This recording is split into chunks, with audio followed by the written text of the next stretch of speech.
Hello, everyone. Welcome to Wednesday night on Telling Tales. And at the moment, that means Blade Runner, the Blade Runner tabletop role playing game from Free League. To be precise, and to be even more precise, the case file Electric Dreams, which forms part of the starter set. So let's get all that annoying promo out of the way before we crack on with the interesting stuff. If you check down below this stream, you'll find a number of links to YouTube and to Twitch. We're on both of those sites in the configuration you might expect. We're on social media, on Patreon, on Discord, merch stores, blah, blah, blah, blah, blah, all that exciting stuff. Of note as well, and I will pop a link to it in the chat for you all, is that we currently have a Kickstarter campaign running.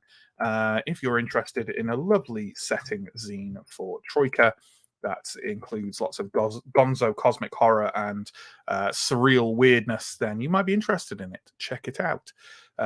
As far as our regular actual plays go at the moment, we are running 3 a week, roughly. Mondays is Warhammer, Wednesdays is this, Blade Runner, and Thursdays is actually fortnightly and is Wicked Ones. We have just finished a run of Big Wet, kind of alternating with that, and we don't have anything else to fill that slot just yet, but we will do soon. Watch this space. We have other series coming up for Call of Cthulhu, Yellow King, We Deal in Lead, I'm sure 1,000 others, with the caveat that that is a number that will take us decades. We also do one-shots about once a month. The most recent of which was Death in Space a couple of weeks ago, and this coming month, March, we will have another Troika one, which will actually be using our zine setting, and we'll have a one-shot sequel for June. Again, I've said this before on streams. I can't imagine why we would be running a June one-shot in March 2024. It definitely isn't for reasons of selling out in any way.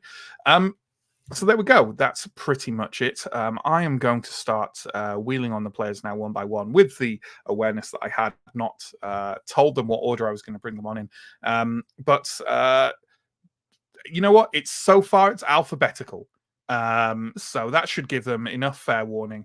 And here we go. Hi, Alex. How are you doing? I am good, thank you. Just enough warning, Matt. Just enough. Just enough. So Alex is playing Willem Novak, a kind of slightly crusty around the edges veteran Crusty Blade Runner. Yeah, crusty. You know, crusty. Bit grumpy, little bit venerable, a little bit damaged. I like venerable. I can live with damaged, but crusty is just not going to fly. Sure, absolutely. We'll get to a full recap once I brought everyone on. But Alex, what does Willem think of the case so far? Where's his head at? Well, I mean, do you mean me or do you mean Willem? I guess that's sort of. I mean Willem. Yeah. Yeah, I think Willem has a cynical streak that comes with age and experience, and I think he also has, without diving into it, somewhat of a troubled history in dealing with reps. So I think, based on the evidence seen so far, he's pretty convinced that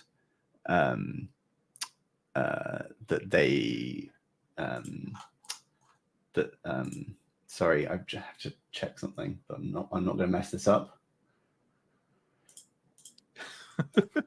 You won't mess it up. I mean, I might mock you. I was like, is it pronounced? It is pronounced Leah, isn't it? Yes, it's Leah. Leah, yeah. She's convinced that he's convinced that Leah shot Sandor in the club for reasons that he does not yet know, but you know, the weapon checks out in terms of the damage done, the fact that they're missing and that there's no body, they're completely unaccounted for, but haven't returned to the station. So it's like they either have been kidnapped, but why would you kill one and not the other? It's all very suspicious. So I think at the moment he's treating Leah as primary suspect. It definitely sounds like the only possible solution. It's definitely the only possible solution, and I definitely haven't been led very deliberately to believe that at this early stage. And it's definitely a good thing to run with your assumptions. Yeah, always.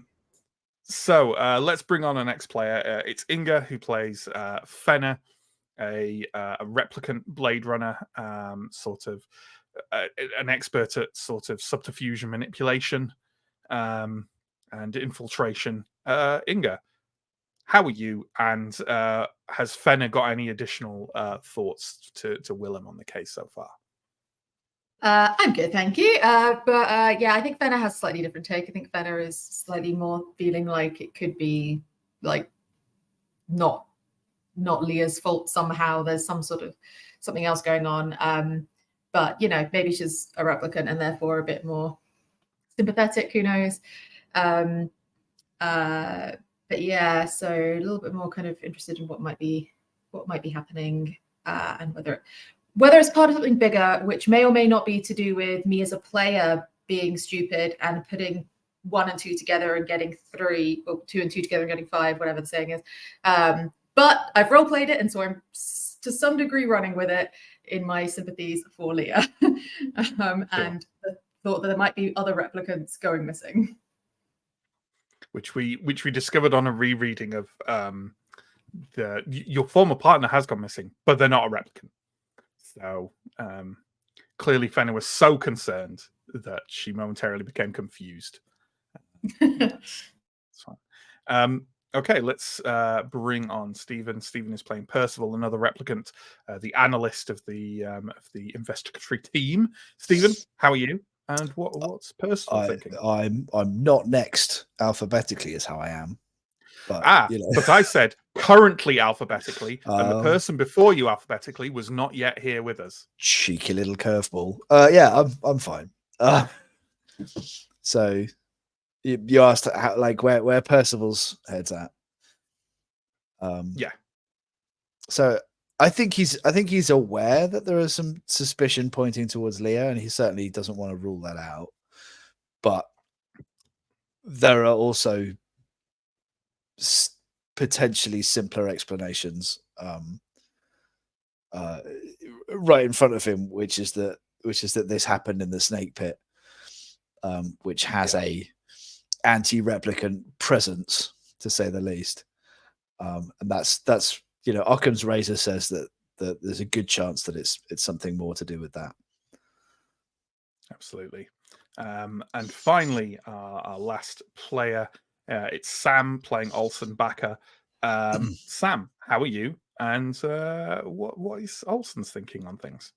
I'm doing very well, thank you. And I think Olsen maybe has kind of the opposite perspective to Novak, in that she has a history which informs her that replicants will be good and like help each other and would not do this sort of thing. So I think that is her sort of mindset, is like, this must have been something else. She knows that there were anti-replicant kind of factions there, and that I think she's going to run with the idea that they were in some way responsible for this, whether that's in terms of like manipulation, in terms of direct violence, whatever it is. I think she's that's her working assumption at the moment. Absolutely. And let's do a quick recap, which I probably should do before I started asking people questions about what's going on, because it's odd if someone's coming to this for the first time to have their thoughts on the case, and then I tell you what the case is. But here's the case. Last night at Snake Pit, a local, well-renowned bar and club of some disrepute, something violent occurred, a bar brawl during which one Blade Runner was shot dead and the other Blade Runner has not been seen since. Both are replicants, and for reasons linked into like basically you're coming close to the anniversary of the launch of Nexus 9s, the repeal of prohibition across the world. So the Wallace Corporation is pretty keen that nothing happens to kind of mar this from a PR perspective. The deputy chief put you all on the case. And basically, since then, what has happened is Fenner went off and talked to the PR rep at Wallace and tried to get some information. Found out that the missing replicant had, I think, failed some baseline tests and had to be basically had the whatever the replicant equivalent of the reset button pressed. Don't know any more details about it really than that, but that's some information that you've had. You've also been told the location of the memory lab where the said replicants' kind of memories and kind of cognition were worked on to a certain degree. We had Willem Novak going and checking out the body of the deceased replicant Blade Runner and discovering that they've been shot in the chest with a big old gun. And suspicions started to form at that point for Willem Novak. Olsen and Percival went to the snake pit. They dealt with the irascible snake pit owner, Taffy, and they also talked to a dancer, Iris, who was there, and pulled together, along with some kind of crime scene analysis, a kind of better picture of what was going on. There was a brawl. There was a shot. A bullet was recovered from behind a mirror, which was a caseless 44, which matches the wound found on the corpse, and is also, it is in lots of other weapons as well, but it is also in the blaster of a Blade Runner. And you basically picked up some information. The brawl seemed to be started by local anti-replicant activists. The editor of the notorious Kill magazine was seen there. Someone who a number of people who you've talked to have basically gone, you really should talk to them because, they hate replicants and a replicant has died. You also talked to another individual, Styles, outside the club, who basically said, I was there, and if you ask me, that I didn't see what happened, but that sounds like that's probably what happened with the Kill magazine editor and his cronies. And then you've sort of come back together. You've kind of talked a little bit about what you want to do next, but not in a really firm fashion. And at that point, we'll sort of launch into it, but also sort of not, because I want to talk about some more mechanical stuff about the game now that we're kind of like moving between two sessions. The first thing I want to talk about is promotion and humanity points, which are the two kind of parallel XP paths that you can, or I should say XP currencies that you can acquire. And I want to basically go over the last session and talk about what they mean and how they work. So let's start with promotion points, which are generally achieved by doing your job as Blade Runners. Now, there's a whole bunch of stuff in this story that will or could give you promotion points for specifically doing them. None of those have been achieved yet. However, there are some more kind of like standard ones that may have been. So one of them is in a session, if you find one or more clues that lead to real progress in the investigation. It's worth noting, this is not as a group. So if one of you goes to a place and doesn't find any clue, you won't get a promotion point. It's not like the group gets a promotion point. It's only if you are responsible personally or by association for finding something that is considered to be a meaningful clue by the game. And you will be horrified to know that all four of you achieved that in the last session. So all of you can take a promotion point for that. I'm horrified, Matt.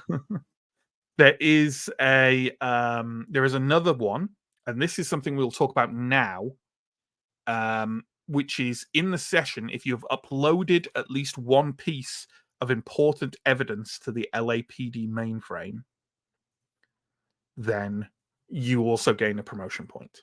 Now, obviously, this means for each bit of evidence, only one person will get it. Because only one person can do the upload, right?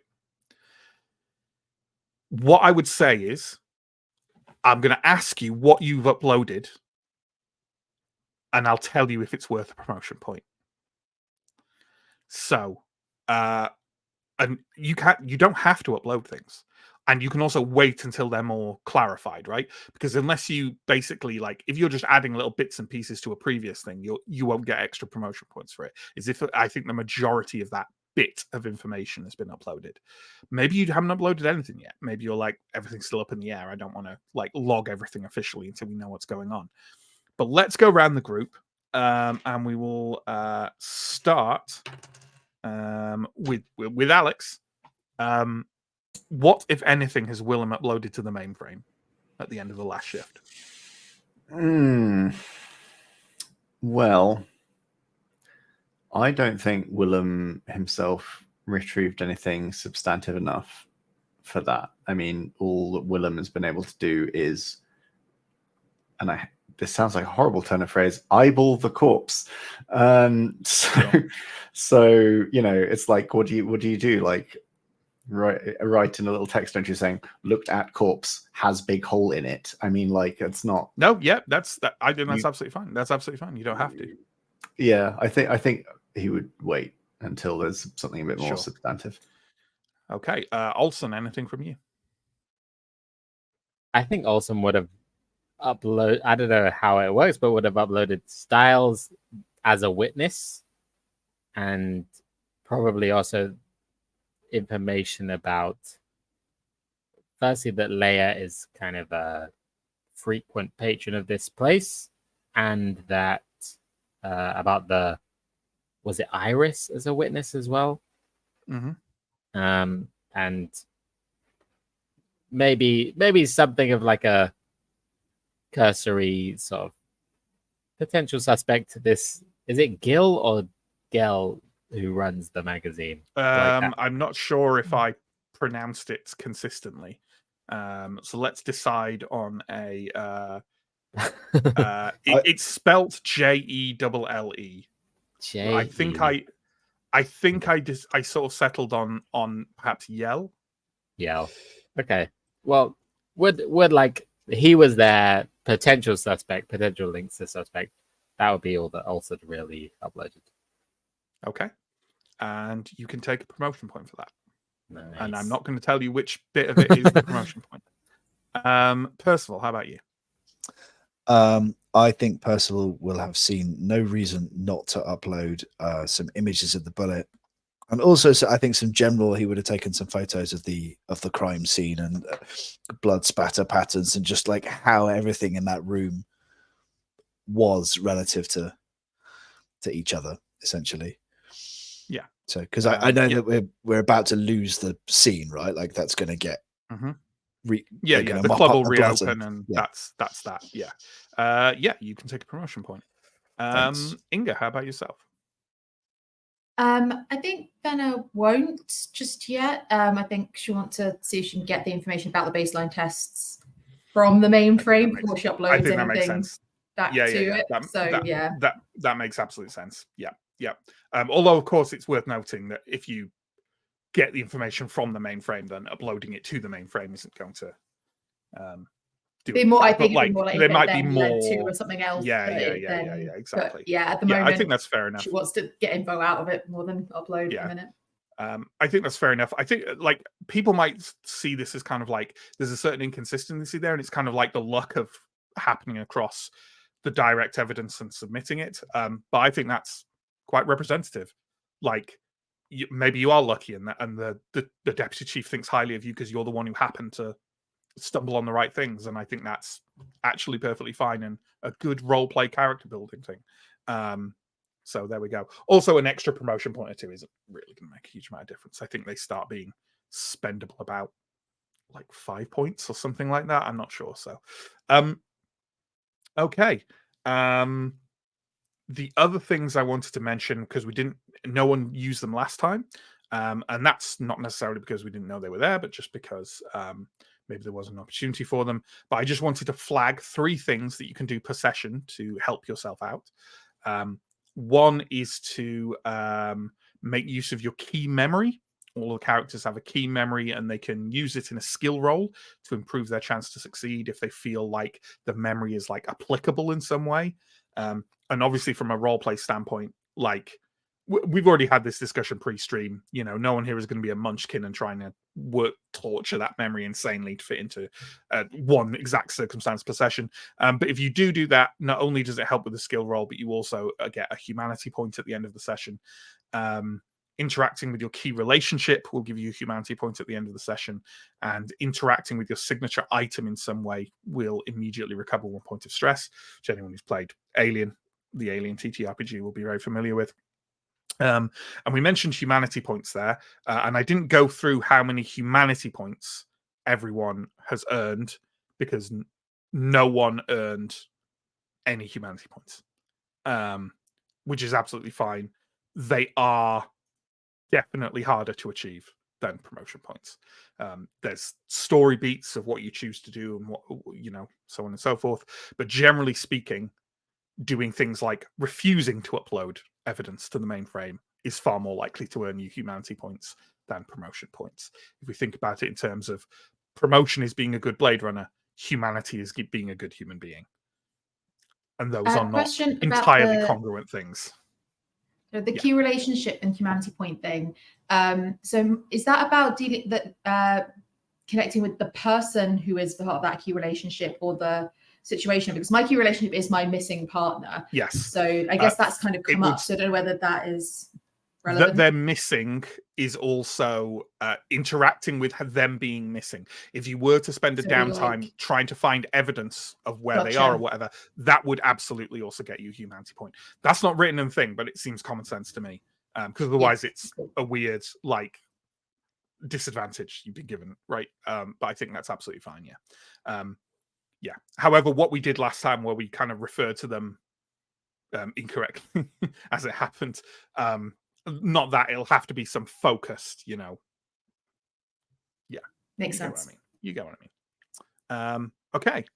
If everyone's happy with that, we've got a number of different locations that we could engage with through this second shift now.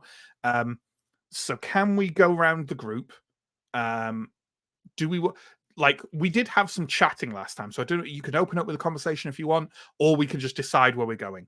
It's also worth noting that wherever anyone is going, we're going to run through Alex's stuff first, because Alex has to pop off halfway through the stream. So with that in mind, what's everyone want to do, and where's everyone want to go?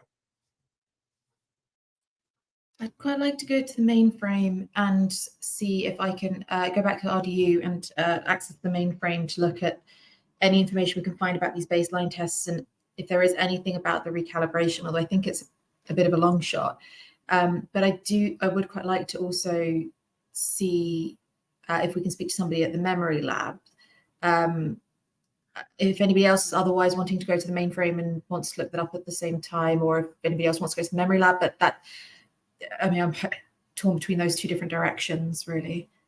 I was keen to do the mainframe. Sorry, just to jump in. I think there's a 4, maybe 5 avenues of investigation where the mainframe is the next stop. So I was keen to go and be involved in at least some of those. This is great, and this is just for clarity, because I've decided to be a bit of a bastard about something. So the mainframe and the Esper wall are in the same place, right? They're literally the same department. I have decided, because maybe I'm wrong, and we'll find out when we come to the end of this story, I have decided that using the Esper wall and the mainframe while they're in the same place, I'm not going to let one person use both in the same shift, because I think that's way too powerful, if you see what I mean. Was your stuff more the Esper wall, Stephen? I would prioritize the Esper wall out of those two if I had to choose. Well, that seems like it's a happy coincidence then, doesn't it? How about Olsen and Willem? Olsen is interested in investigating Leia's address, seeing what's there, any clues, any information. And how about Willem?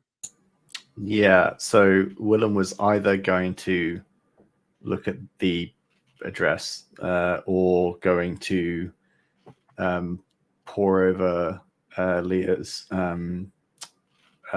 records within from the Rep Detect department and see what their history is, what their track record is like, you know, any reports of sort of unusual behavior, because we know that she was frequenting the snake pit more often than you might think would be normal. So yeah, I think if Olsen's going to cover the home address, that the pulling up the information on the mainframe also sounds like it's something Fenner's already doing. yeah. Well, no, I was going to say I was torn between the two things. If this is a conversation, Fenner would chime in to say, well, if you're going to do that, then I'll go to the memory lab, but just make sure that you're, as part of that investigation, looking up these baseline tests. I think that's going to be connected. If you're interested in her behavior, that's possibly going to be very connected to what's come out of those baseline tests. Make sure you're looking at that, see if there's anything you can get out of the calibration information. But I think it seems like the Wallace Corp is going to have been very, very closed off about that. So I'm not sure we'll find anything on the mainframe there, but there could be some sort of interesting pattern around the baseline tests that we could connect into some of the behavior as well. Yeah, Leah's baseline tests, personnel file, and the case file she was working on are all of interest. Exactly. Yeah, if she's frequenting the snake pit and it was part of an investigation, that's not so unusual. But it does sound like there were a few other bits and pieces there that made it a bit more questionable. But yeah, if you're happy to look at that, Mr. Novak, then I will head to the memory lab and I'll let you know if there's. I'll ping you a message if there's anything that comes out of that to also pull from the mainframe. All right. Yeah. This sounds like I'm not going to check this every time. I think it's worth mentioning it again because this is only the second shift. This is a 4-way split. Are we happy that each of these places you're only going to get one set of eyes, one set of roles, and if there's anything dangerous, there's only going to be one of you to deal with it? And this is the last time I'm going to remind you of that. I'm good with it. Yeah, well, the main one I'd be thinking about would be the home, but I feel like Olsen can handle herself.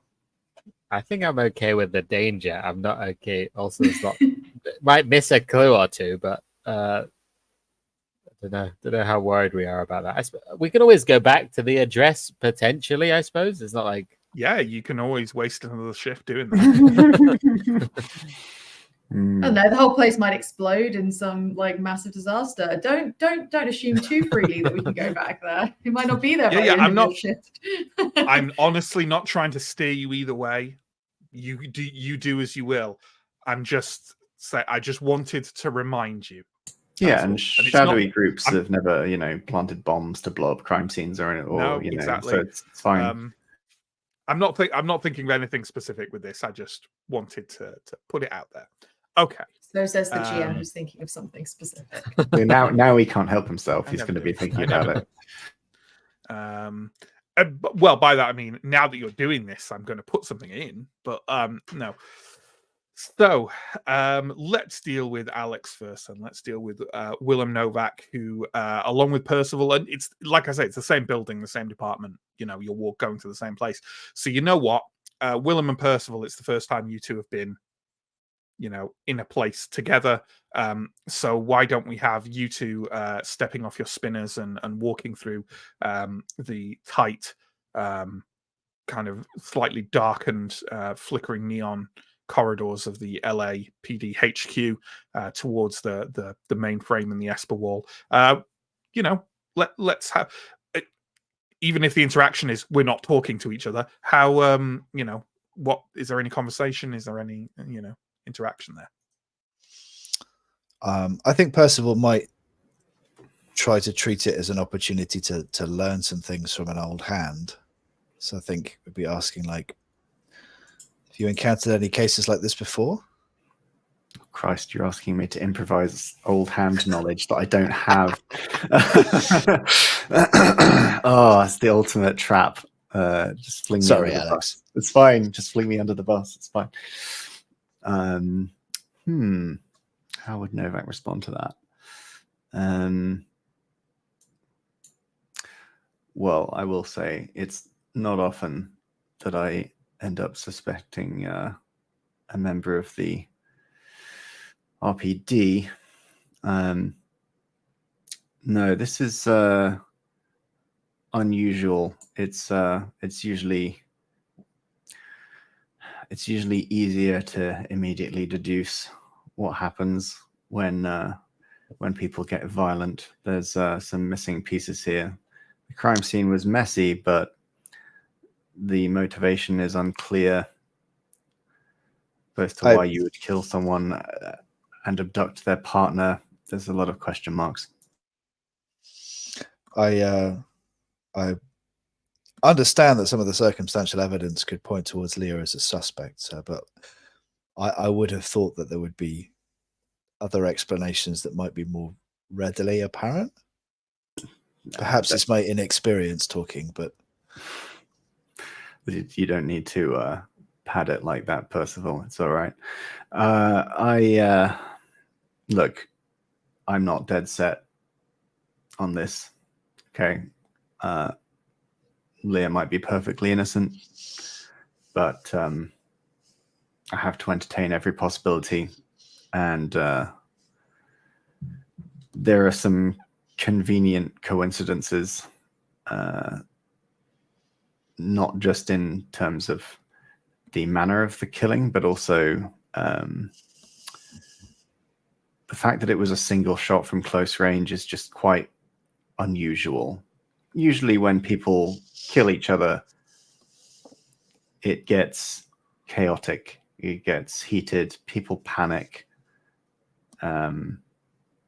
You would expect more bullets.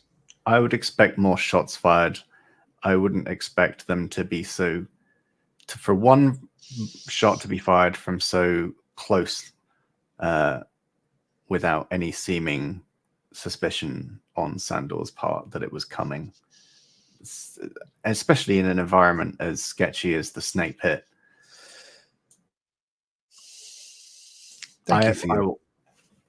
Thank you for your insights.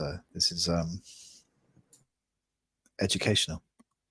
I will entertain all possibilities, but no matter what they are, finding out more about Leah's past may prove fruitful. Yes, it seems like a useful avenue.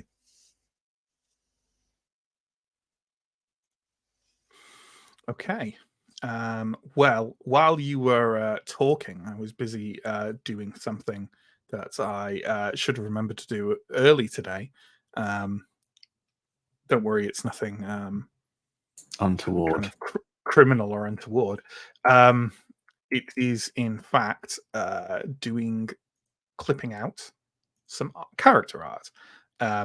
And being as we've got this scene right here, and we didn't pop up art last time, here is Willem Novak, the older, more grizzled Blade Runner. Is that better than Grizzled? Is better than crusty. Yes, I was about to. Grizzled.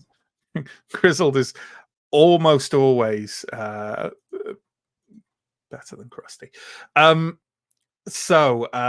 Yeah, having had that exchange, you probably part ways. You might even be able to just see each other, and certainly within easy walking distance. You know, the mainframe and the Esper wall are very near each other. I imagine the mainframe as being essentially like a large room, almost like a kind of bullpen with just a lot of terminals that you can use to go and punch in information, pull information out. You know, it's nothing fancy and incredibly sci-fi. It probably just looks like a computer lab. And Willem, you take a seat there. Now, every time you pull information from the mainframe or from the Esper wall, you need to make a tech roll, but being out on location gives you an advantage on that roll. So, what is the first information you would like pulled up from the mainframe? I think Leah's service records, I think, would be the way to go with this. What am I rolling? You are rolling tech, and you have an advantage, which means whichever you're basically whatever your smaller die is, you have two of them. Yeah, well, that's probably for the best. Wait, so is it intelligence, and I'm rolling my intelligence dice and my tech dice, Yeah. but 2 of the tech dice because Correct. they're smaller. Okay, right. Correct. Yeah, it's not his strong suit, has to be said. Right. 1d8 and 2d6. And that is 2 6s and a 1. Well then, that seems perfectly well done, because that is Just. an extra success. Yes. So a number of things leap out. First off, as you partially expected, there's not a huge amount of information on here, because individual Blade Runner records are like, they are sealed. Like, you wouldn't just be able to pull up any of your peers' complete Right. records. But there is some information that you can pull. The first bit of information you can pull, which is something I know you explicitly said you're interested in, is Leah and Sandor were not on a case. Right. Because there were murmurings when we started this that maybe they were on a case and that's why they were there. But okay. Nope. They were just on general assignment. Okay. They were catching. They were what? Catching. They were Catching. basically like not on a specific case, Right. doing general rep work, and also just like following leads, patrolling around an area, sort of. Yeah. Okay. Cool. So nothing specific. The second thing, you don't pull anything from Leah's service record, especially, other than a specific thing that I will get to that you don't already know. Although I will, obviously, you get the equivalent information on this that you already saw from the profile that the deputy chief handed over to you. This information is all on there as well, including the address and various details, like incept date and stuff like that. Looks to be one of the earlier Next Nines from the incept date. So, Okay. and you think maybe Fenner mentioned something about that, so that seems to tie in. The only other thing you find, and it's is exactly related to what Fenner was talking about. Let me just get this bit up for you. A performance report. And the only details you really get are roughly the incident and the date of them. That's it. But you can see it there. Fail baseline, suspension, recalibrated, then active service. Okay. And that's all quite recent. You are in May now. Right.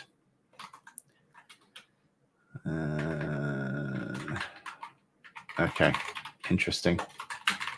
Can you mute when you're typing? Sorry. In Yes. a very clacky way. Got it. Okay. But beyond, this is all the information you're getting on Leah. Okay. In which case, I think Novak would try next to find out any further info he can regarding those baseline test failures. Oh, you won't be able to get any information on that. Okay. Those are like very locked away. Corporate Like that'll be sealed information. stuff. That information might not even be held by the department. That might be held by Wallace. Yeah. Okay. And you've got a snowball's chance in hell of pulling information directly from the Wallace database. Yeah, well, like Novak is no computer hacker of any kind. So that's not a thing. The in-depth analysis of what the reasoning might be behind a baseline test is also fairly obfuscated, other than if you're a real expert on how this stuff works, and that will form part of the recalibration, which, as we already discovered at Wallace, you've got no chance. Okay. Information on recalibration. What about the? Is there any drilling down I can do on the cause of the suspension? The suspension was for failing 2 baseline tests. It was for failing the test directly. Okay, fine. Mm-hmm. Matt, do we know what the date is today? I know I'm not in the scene, but just to put that into some context. it is in May, and the fact that I'm not being precise can tell you that it doesn't matter when in May it is. Fine. Thanks. On the But this was not long ago. This was a couple of weeks ago. On the previous card, when it says like mental and physical state, it says like Lev A, Lev C. Would we have a good understanding of what that means exactly? Like, what is a C? What is an A? Yeah, their profile classifications of aptitudes, both human and replicant. Literally, it's meant to reflect the ones you have on your character sheets. Okay, so it's not like if mental is a C, that wouldn't be like for a replicant. They're like something is going wrong with the replicant. It would just be like their intelligence is not an A, it's a C. Okay.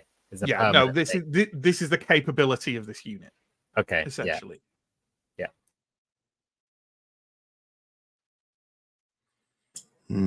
Okay. I'm not really sure what else I can do at the mainframe like this because everything's so locked down. So I know that Leah wasn't on assignment, and I know about these baseline tests and the suspension. The suspension looks like it lasts for just over a week. I assume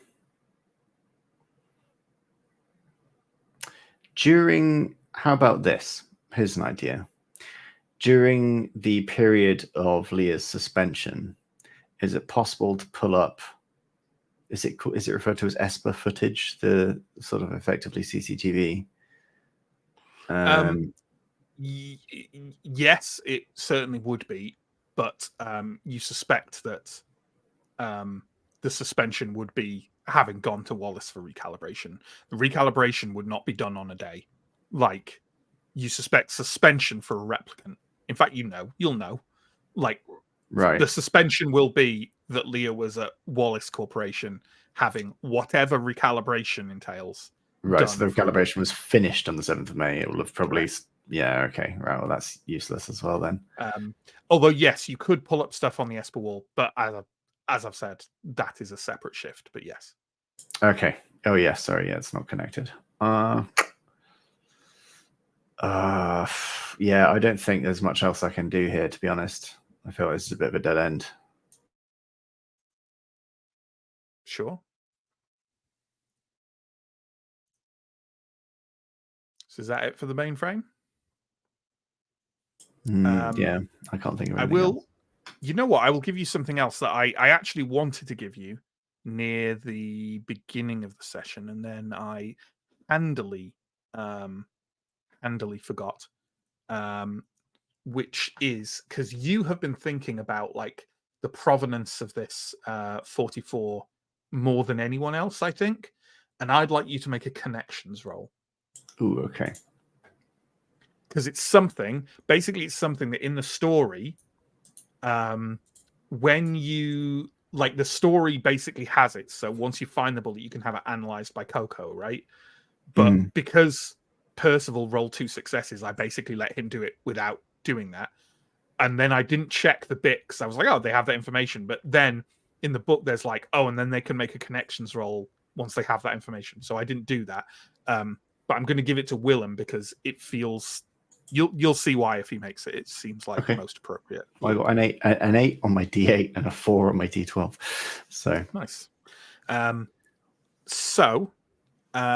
Essentially, let me... it'll be in the lab bit. Yep. It suddenly occurs to you, because you've been thinking about the gear that was used to do this, about the 44, about blasters, that kind of things. And something hops into your grizzled mind. In Hawker's Circle in Sector 4, there is a vendor called Bullet Bob's Runner Surplus. And if someone did want to make something look like a Blade Runner did it, or in general to just buy 44 ammunition, old blasters, stuff like that, that would be a prime place to do it. Great. Cool. Could you repeat that name for me? Bullet Bob's Runner Surplus. Great. Okay, cool. I I guess the last thing I can think of actually would be to do the same for Sandor, just in case there's some interesting thing with the dates of their Go for incidents. it. Give me another tech roll. Okay. What the hell did I roll? Is it still with an advantage? Yeah. Still with advantage on the tech. Yeah. Okay. Yeah. Absolutely. I think that's right. Yeah. Well, smashed it, mate. Only got 4-4-2 and failed miserably. So, yeah, cool. Yeah, you managed to find nothing. You think maybe someone started locking down his stuff, like stripping his stuff already. Some enthusiastic bureaucrat has got ahead of you. You find a log of the thing, but I mean, you still do have a copy, and I'm happy for you to use the hard copy as reference, because you do still have this that Holden gave you. And all you found, you don't find any information that Sandor had to go in for baseline tests or anything like that. But for all you know, that's because you couldn't find it rather than because it didn't exist. Sure. Okay. Right. Well, I think that'll probably do it then. Note that the inset date, I'm not saying this is a clue, but just to remark that the inset date is a lot. Like, Sandor has only been is it a later model? Yeah. Or a later, 3 months. Yeah. I mean, none of these replicants have been active for longer than a year, but still. Cool. Yeah. Okay. And I don't see any reason why we wouldn't hop over to Stephen and Percival at the Esper Wall. So I have a suspicion what you're going to ask, but why don't you tell me? The reason that I've come to the Esper Wall is because I want to look at street level. I've got in my notes here CCTV, but I know that we have an in-universe, more sci-fi name for the cameras.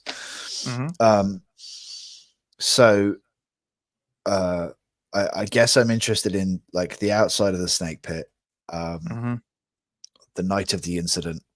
Yeah, seeing if I can see timestamps when stuff is happening. Yeah, yes. I'd like to see people arriving. I'd like to see when the thing happened. Presumably, it's pretty obvious when the incident happens because there's supposed to be a big flood out. So I kind of want to just scrub through there, see if there's any coverage on the back door as well. Absolutely. There definitely isn't any on the back door. I'll tell you that, because all of it is on the main streets. But give me a tech roll with advantage to see how you do pulling this information. Tech roll. So I am D12 intelligence, D12 tech. So with advantage, so I guess 3D12. 3D12. Let's have a look. That was one success, which I guess is enough, right? Yeah, that's absolutely enough. But that was a crap roll. So you managed to pull this, which I will also post to the Discord so you can get a closer look at it. But essentially, you scanned through a lot of the footage from last night outside the snake pit. You noticed like a general large number of people leaving at one point in time, which you would assume was the exact point in time the thing happened. This is actually just after that, and most people seem to have scattered away. But you noticed one figure leaving a little kind of later than everyone else. Okay. And you kind of notice them leaving and then don't really see where they go, but you suspect the information is in there if you look more carefully. What you can absolutely just like zoom in and browse around it yourself and see if you can pick something up. But I'm also happy for you to make an observation roll to see if you immediately pick up on anything. I'll do an observation roll because that's also 2D, assuming no advantage. That's still 2D12. No advantage on that one. And it can't possibly suck as much as that last roll did. That's a fail. It can possibly suck even more. Do you want to push it? I think I do. Like, I'm supposed to be good at this stuff. It's going to be really embarrassing to walk out of here without all of the information. Sure. So Well, that's then go ahead and re-roll anything where you didn't roll a 1. Okie dokie. That's a fail again. Any ones?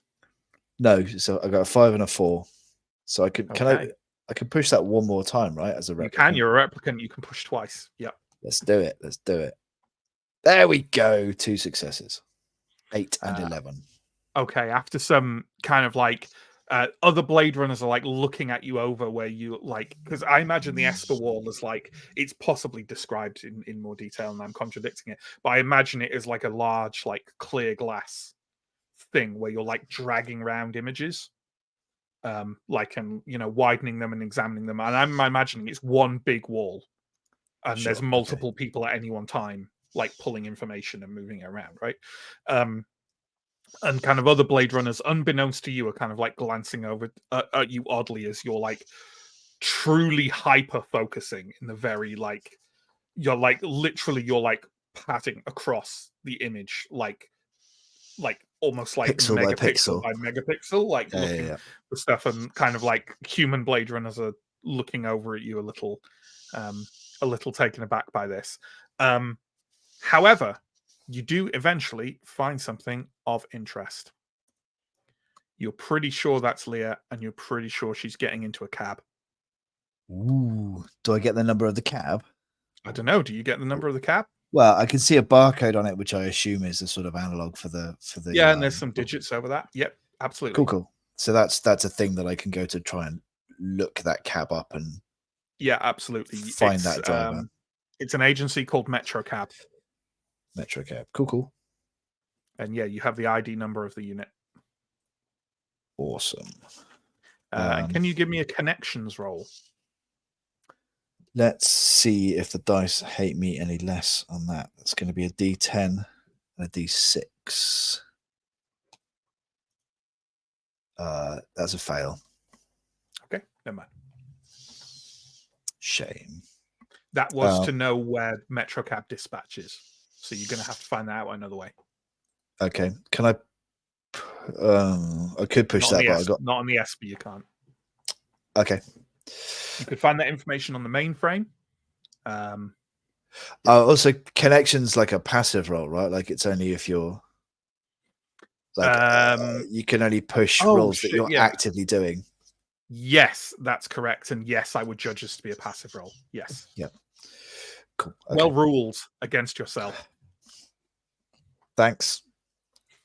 Whatever my dice don't do, my slavish adherence to the rules will finish off. So absolutely. So yeah, is there anything that you want to, anything more that you want to pull up on the Esper wall while you're here? I mean, I guess I want to scrub over the whole night and see if I can see the arrival or departure of any of the other persons of interest, right? So Gel and Yell and Styles, and like, sure. But you know, see if there's anything interesting about the people that I know.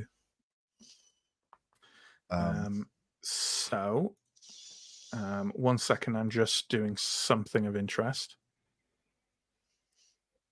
It is Yella. Yella. I just looked it up. Well, you can't find Yella because you don't know what he looks like. Of course not. Yeah. But you can make a tech roll with advantage to see if you can find Styles on the footage. Cool.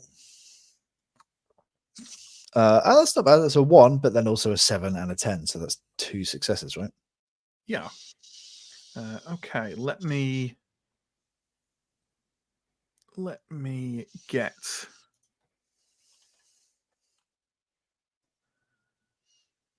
this exactly right. Yeah, that's fine. In the general crowd leaving, you see you manage to easily see Styles because he's head and shoulders above most people.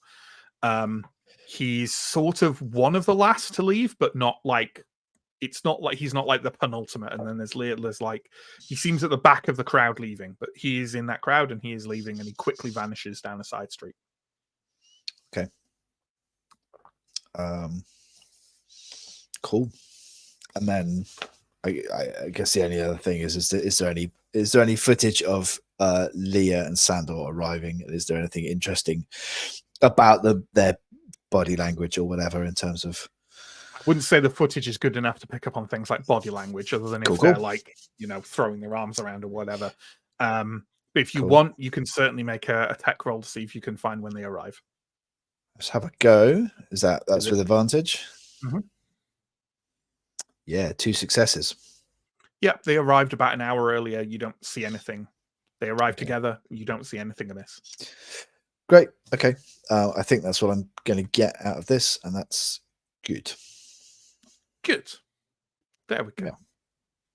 Yeah. Okay. Then in that case, I think Sam has stepped away. So we will hop to Fenna. So Fenna, if you I just messed something up. Give me a second. You are going to the memory lab, correct? Yes, that's right. Yes. Okay. So you obviously, unlike the others, have to kind of step into your spinner and head off through the skyline of Los Angeles in 2036, kind of going past floating neon advertisements, plumes of although a lot of the industry in LA has become less polluting, not that will particularly help. It's kind of pissing in the wind in terms of actually fixing the problems with the toxic mass that is Earth now. But for what it's worth, kind of if we're thinking about it in terms of like the original Blade Runner, there aren't the kind of jets of flame and the huge columns of smoke pouring into the sky, but there is still some amount of kind of like smog and horribleness once you lift off from the kind of very ground street level, and you fly through it until you reach the outskirts of where the memory lab is noted to be, which I've been pretty bad at noting. It is in Sector 4. It's in a largely abandoned industrial area, and you touch down by a drab grey building that seems to include an office area and a sort of dome-like structure.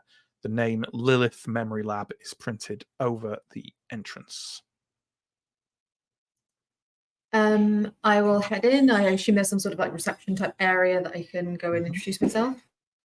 There absolutely is, and I will give you a mugshot of the person you are greeted by.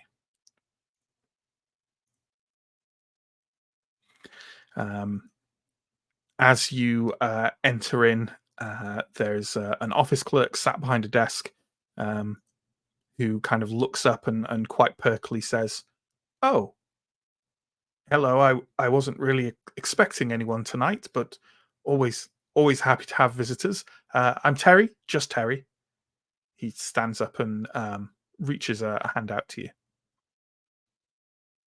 Lovely to meet you, Terry. I'm Fenna, just Fenna. Can you give me, please, a connections roll?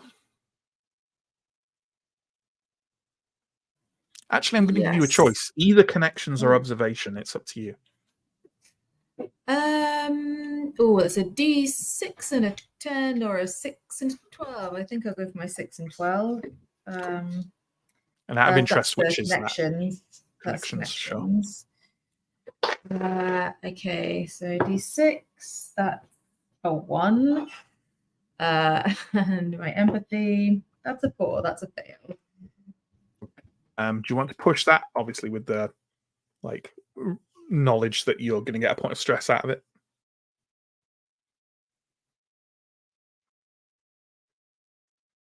Oh, you're on mute, Inga, if you responded. I can see you're rolling dice. I said yes, let's do it, and I rolled another 4 on that D12. I mean, you can do it again if you want. There's no extra stress in doing it.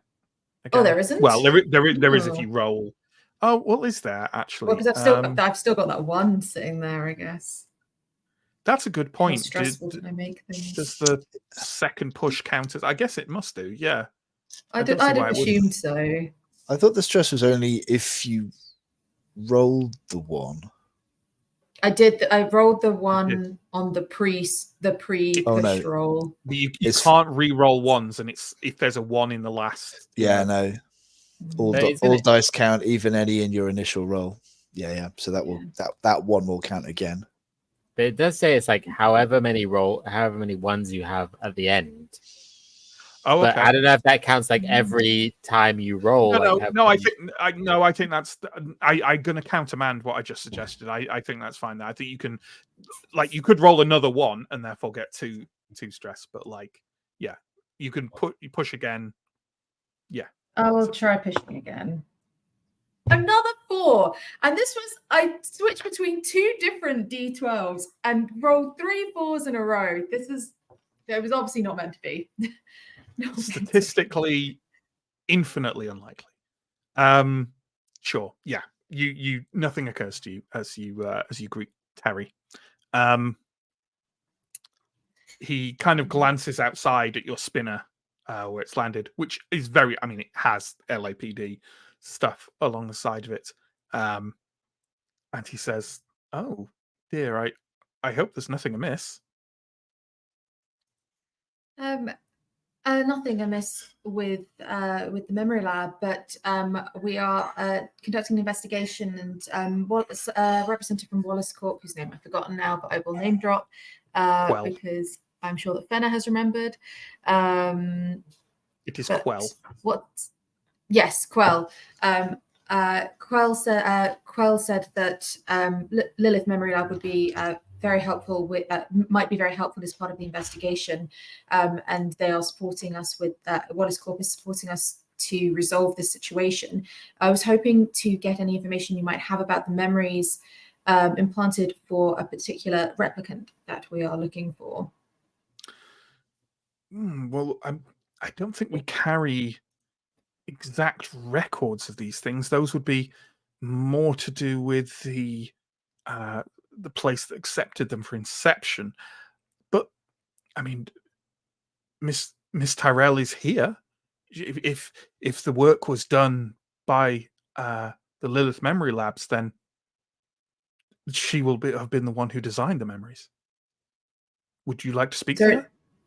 The name Miss Tyrell, was that Quell? It wasn't Quell Tyrell? No, this is a new person. I don't know. Is that right, Matt? Correct. Sorry, I'm asking you as GM. No, I understand it. I'm telling you, you're right. Yeah. No, Quell is. I mean, that they were introduced to you as just Quell probably means they're a replicant. Yeah. That's of course. Yeah, she was. So Mr. L is just a new person. Okay, that would be fantastic. Thank you so much. Yes, if she's available just now to speak, that would be fantastic. Of course. Terry turns around and kind of leads you through kind of the office area into that more dome-like structure, where you enter a sort of large, somewhat open space after walking past a number of kind of server stands that are kind of blinking in semi-darkness. And as he walks you forward, he turns around and says, "Just follow down here. She's working in the main area. I'm sure she will be more than happy to help you with your inquiry. Thank you so much." And he Thank you for your turns and help. starts walking back. The area that he indicated that's kind of like hidden in darkness a bit further along, you can hear the distinct sound of children giggling. Oh, interesting. Are there also any other areas apart from this one spot to go into? Like how many different sort? Yeah. I mean, yeah, you imagine so. Like, as I said, there's a server area over to the side. You've just come from office areas, but like the large, more open area that looks to be in front of you with a wide corridor leading towards it, with the servers over on one side, is where you are. So, yeah. Okay, yeah, right. Yeah, servers sound tempting, but I don't know if I can do much there. I mean, yeah, I mean, it's very unlikely that they will have Yeah. a computer open with, access all our server information with no password. So But is the password just password 123? it That's the real maybe. question. Okay. Yeah, I will go and follow in the direction indicated to go and find Miss Terrell. Okay. You walk further into the open area, which is mostly shrouded in darkness. And the first thing you see as you kind of move further in are two children, a boy and a girl, who are drawing pictures on the floor in chalk. Out of interest, what are they drawing? They are drawing animals. Okay. Oh, wait, you said in chalk, actually directly on the floor. Yeah. Mhm. Is it just the two of them that I see? Mm-hmm. I mean, it's very dark. You're now under the dome, and it's very dark in here. You can only see them because they're just a few feet in front of you.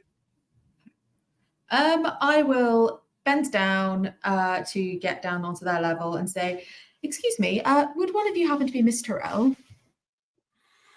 They kind of look at you, and one of them stifles a giggle, and the other one just kind of laughs out loud, a kind of like very happy, cheery, boisterous laugh. And a few seconds after that, they start to flicker.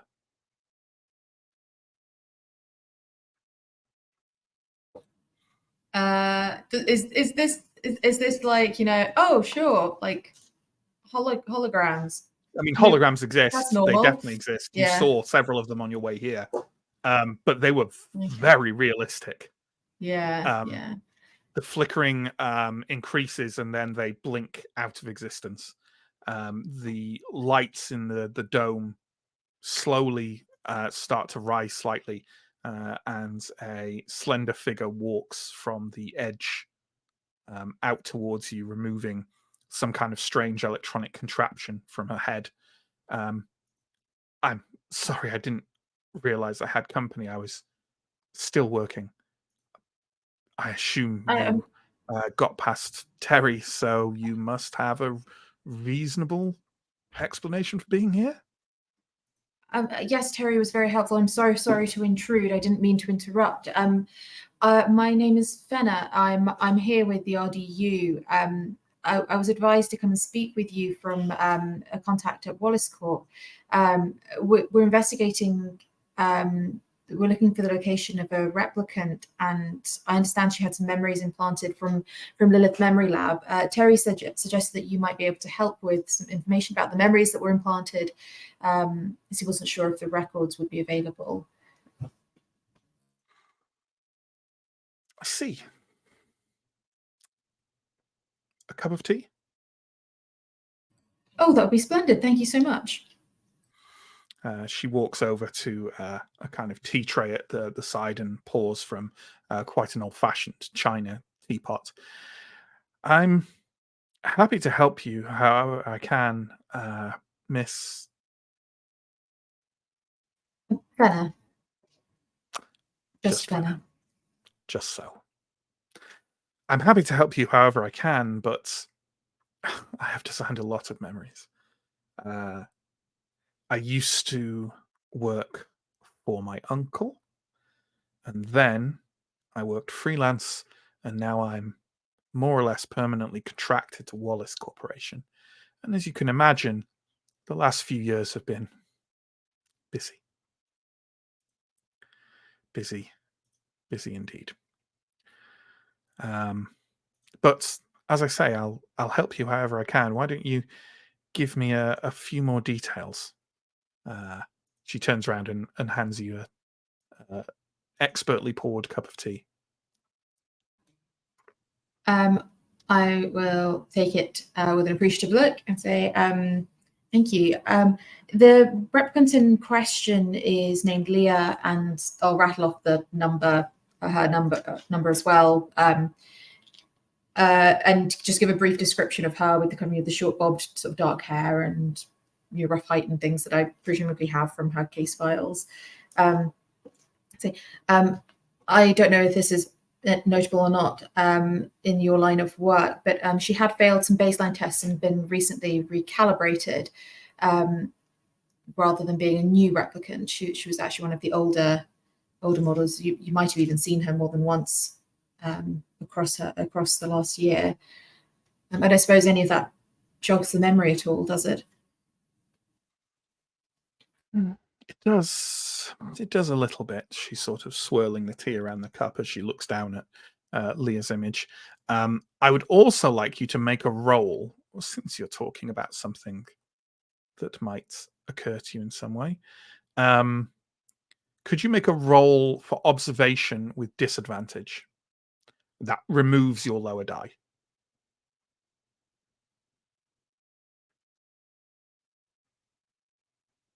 Okay, that is a D10.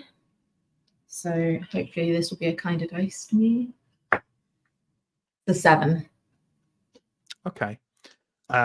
In handing Lilith Terrell the photo of Leah, it suddenly occurs to you that they could be related. Closely related. In fact, Lilith Tyrell looks like Leah with another 25 years added onto her.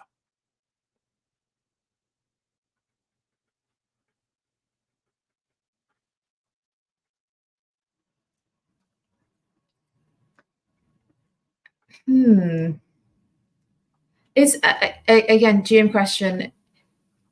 Is presumably that stands out as being unusual, right? So this is, the replicants are not typically made to have any kind of like, oh, here's a little family of replicants as part of like, we'll plump them with memories.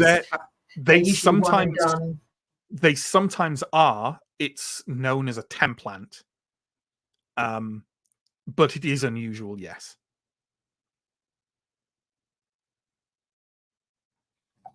And Lilith did not remark on it.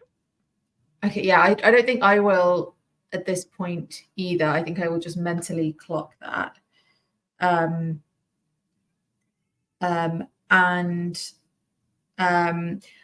another thing, maybe just to kind of query, like, maybe not. Sorry, I was just trying to think out loud. I'm just trying to think, like, would I typically expect for people who worked in like memory labs for replicants to typically be human rather than replicant?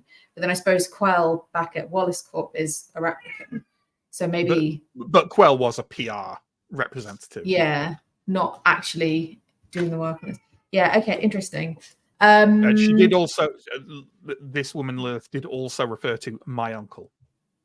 Yeah. Okay. I won't say anything about the noted kind of similarity. But does she remark on anything at all in, like, does she say doesn't recognize her, or does she say whether she recognizes her or has done any work? Yep. Yeah. Okay. So she turns and taps a couple of times on a computer console nearby, and then turns back, sipping on her tea, and says, yes, that sounds right. I designed her memory implants. Unremarkable early work. Happy family life in an off-world colony. Very basic stuff. She hands the profile back to you. Okay. Any information you can remember would be really helpful. Which particular off-world colony, names of any family members, or locations, anything like that might help give any kind of indication for us about a direction she might be heading in, or any other kind of connections that might be helpful as part of the investigation would be much, much appreciated. And this is a fantastic tea. Thank you very much. Taking another little sip. Well, I mean, as I say, it's fairly unremarkable work. Are you really sure that I can't see how this could be relevant to your case? What is your case? Unfortunately, she's gone missing, so we are looking for her. It's difficult to know what will be pertinent to the case until all the sort of dots get joined up, I'm afraid. So I appreciate it might feel like inconsequential details, but sometimes those things can really be the thing that cracks a case. Maybe. Had she had any baseline tests recently? Wouldn't that be more relevant information? Well, yes, we do know she had baseline tests. As I said, that led to a recalibration quite recently, which is why we thought Wallace Corp had said that there would be, she had new memories implanted as part. Sorry, am I remembering that right? That new memories as part of the recalibration is that's part of the process. That's like as much as I know of the process, right? If she gets recalibrated, she needs new memories implanted. No, basically no. a factory reset. No, there's no new memories. You don't know what recalibration is. You've never just had like it done literally nothing about it.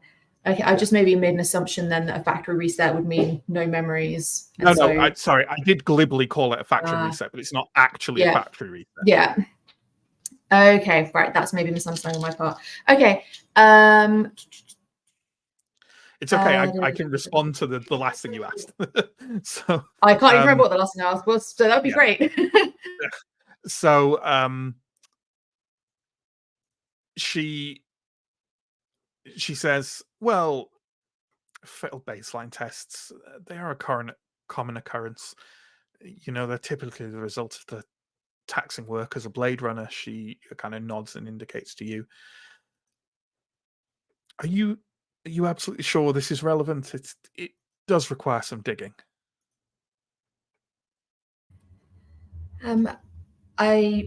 Unfortunately, digging is often a part of an investigation. As I say, I can't guarantee that it will be definitely relevant, but it really could be quite helpful as a great direction for us to go in. And as I say, Wallace Corp is very keen to make sure that this gets resolved, and did suggest that this memory lab might be a good lead. Can you give me a manipulation roll, please? So this is 2d12s, which have not gone well for me. I'm just going to quickly grab some new d12s because I don't like those last two. All right, maybe these will be kinder. Okay. There we go. An 8 and a 9. Okay. She puts her tea down and says, I will endeavor to be as helpful as possible then. Give me a moment. I'll need to do some retrieval. She wanders off into like a side office that you can see and is like tapping away on a console. As you're standing there kind of waiting for her, you hear the sound of another child's giggling just off to your right. I'll have a little look. Is it just sound, or can I see? Yeah, you can see what looks like a little girl peeking around the side of one of the servers with dark hair, kind of looking at you and sort of like giggling and sort of like keeps ducking back behind the server in a kind of like hiding from you kind of way. Next time she pokes out, I will make a silly face at her in a playful kind of way. She very much appreciates this and laughs and kind of dashes and runs off in the direction of one of the back offices. As she does so, you note that as she runs past like a metal table, she jogs it slightly and some papers on it slip to the floor.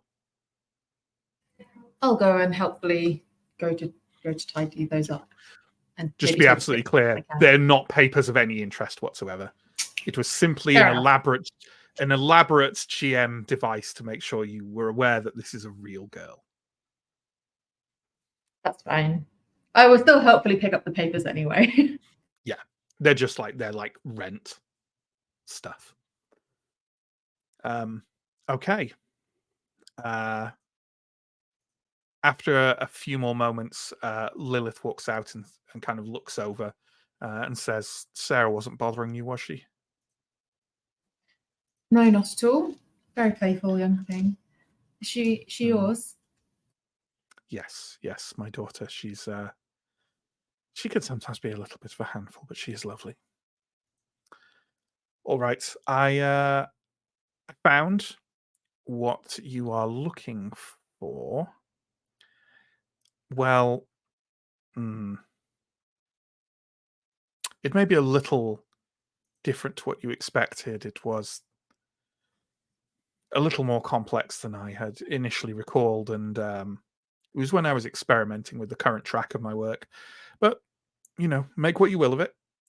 She slides what looks like a heavy, chunky, like a kind of old console cartridge style storage into the side of a small kind of flickering. It's not black and white so much as it is the colors are very muted, and you kind of have to peer quite closely at the screen to see everything that is happening. But it sort of, there's a grind and a whir, and it starts showing kind of like some images of like a spacious hallway, and a few moments after it does so, the hologram chamber around you flickers into life, and the images on the screen like reflect themselves in full color in the air around you as you find yourself in a sort of virtual hologrammatic representation of what is happening in this memory. You find yourself in a spacious hall. It looks incredibly luxurious, either something off-world or potentially something very high up in one of the more richer areas of Los Angeles. Golden sunlight beams in through a huge picture window, revealing a red sandy vista outside. Someone moves past you, a small girl. "Mummy," she says, "you can't catch me." She runs off, giggling, disappearing into the deep shadows. A moment of stillness, of total bliss. Then, a sudden loud bang, shaking the ground, followed by sharp rattling noises. An explosion, gunfire, people screaming. But the gunfire continues. You run, right towards the deadly danger, to your daughter, rushing through halls bathed in red light. Then you see them, masked men clad in black, guns raised. Then you see her, lying on the floor, very still. And then just like that, it's gone and you're back in the memory lab. Lilith goes, "Just that?"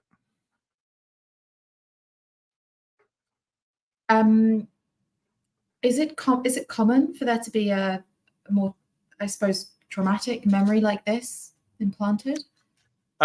You know of vaguely traumatic memories that replicants have had implanted. This is on another level. And sorry, Matt, did you say did she use the words to say she was like there was a point where she was experimenting? She said she was experimenting along the track that she currently works in. A memory like this, was this part of your experimenting? Something. This is a more dramatic kind of memory than I think most raps I would receive. Well, it depends where these memories have been produced on different designers. It's certainly somewhat a signature of mine, I have to admit, and something I've been advancing over the past year or two, well, especially over the last year. Obviously, Leah was one of my first ventures down this, but you have to understand, replicants like yourselves are machines in essence, no different from the blaster you carry. Infinitely more advanced, of course, but machines nonetheless. The purpose of the memories I design is to control these machines in the most effective way possible by imprinting them with a deep trauma. The memory of this trauma is conditioned to be triggered at any time the replicant even considers the possibility of disobeying. This is a unique method to Lilith Memory Labs for how I make our Nexus 9 replicants fully obedient for Wallace Corp. It's simple, really. Morality has no role here. You wouldn't want your blaster to disobey you, would you? What if the blaster had disobeyed? I mean, perhaps that's what the baseline tests were signifying. I don't know. But as I say, the conditioning is there. If thoughts of disobedience occur, the memory will reoccur more intensely, more frequently. It's a discouragement. It's rather basic behavioral conditioning. If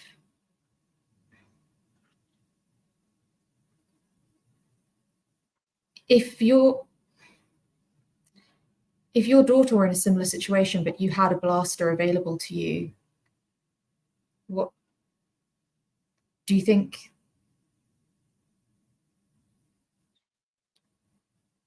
that would stop you from using it?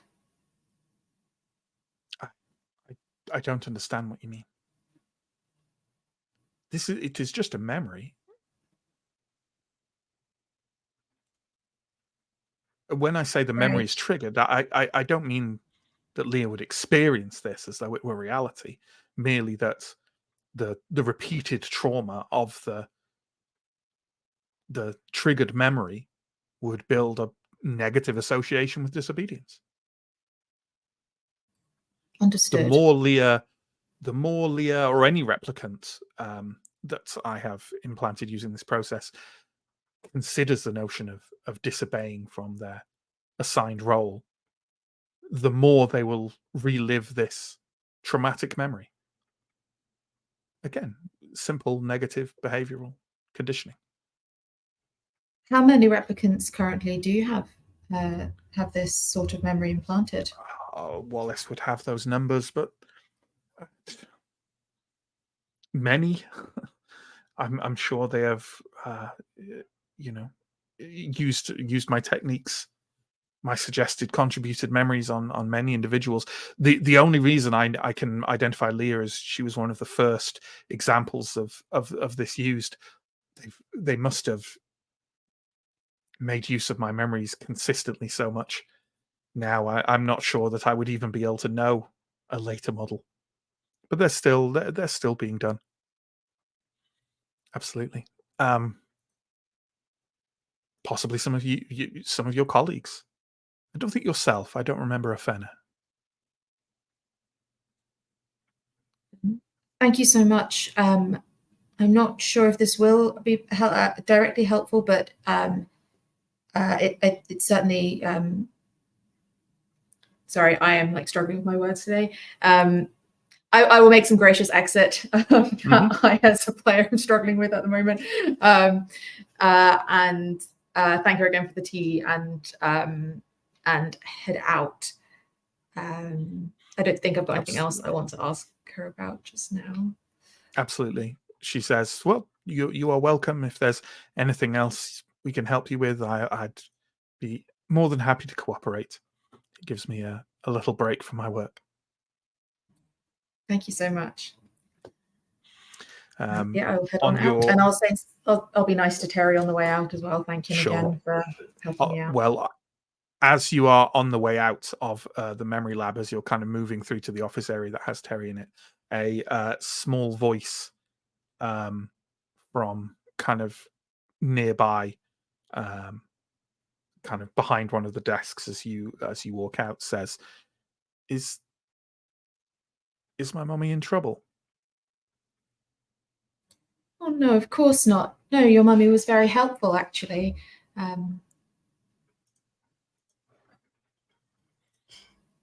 Why would you think she was in trouble? You're a Blade Runner. She points out at at your vehicle parked outside. Your mummy works with Blade Runners, and your mummy was very helpful. Not in trouble at all. Don't worry about anything. You will keep her safe if she is, won't you? Well, of course, that would be our job. But you don't think she's in trouble, though, do you? Could you give me a manipulation roll, please? Manipulate the child. On a t-shirt. It's a 4 and a 2. I'm gonna try again. You're gonna push. Can that. I push? Yeah. Yeah. Sure. That's a bit better. 7 and a 2. Okay. Did you say you were kind of because you said you went down to the same level as the other children? So I can imagine you doing the same here. Is that kind of, have you kind of knelt over by her? I think maybe not initially, but as soon as it became more of a conversation, then you'd be like, "Oh no, she's not in trouble." Knelt down, and yeah, absolutely. In that case, she leans forward and gives you a brief peck on the cheek and says, "Thank you, I like you," and runs off. I like you too, and then I'll leave. As you walk past Terry, he gives you a bright smile and says, "Did you have everything you needed?" Yes, thank you so much. That's been incredibly helpful for the investigation. Much appreciated, Terry. No problem. See you again soon, maybe. He gives you a cheery wave. Thank you, and off I go. Okay. So let's move on to what we'll probably, I imagine, like the first session, this is going to be a shift, right? I don't think we're going to get to a third shift, but that's absolutely fine by me. I'm enjoying this slow pace. So with that in mind, let's hop in with Olsen, who is traveling to Leah's apartment. I've got that right, haven't I?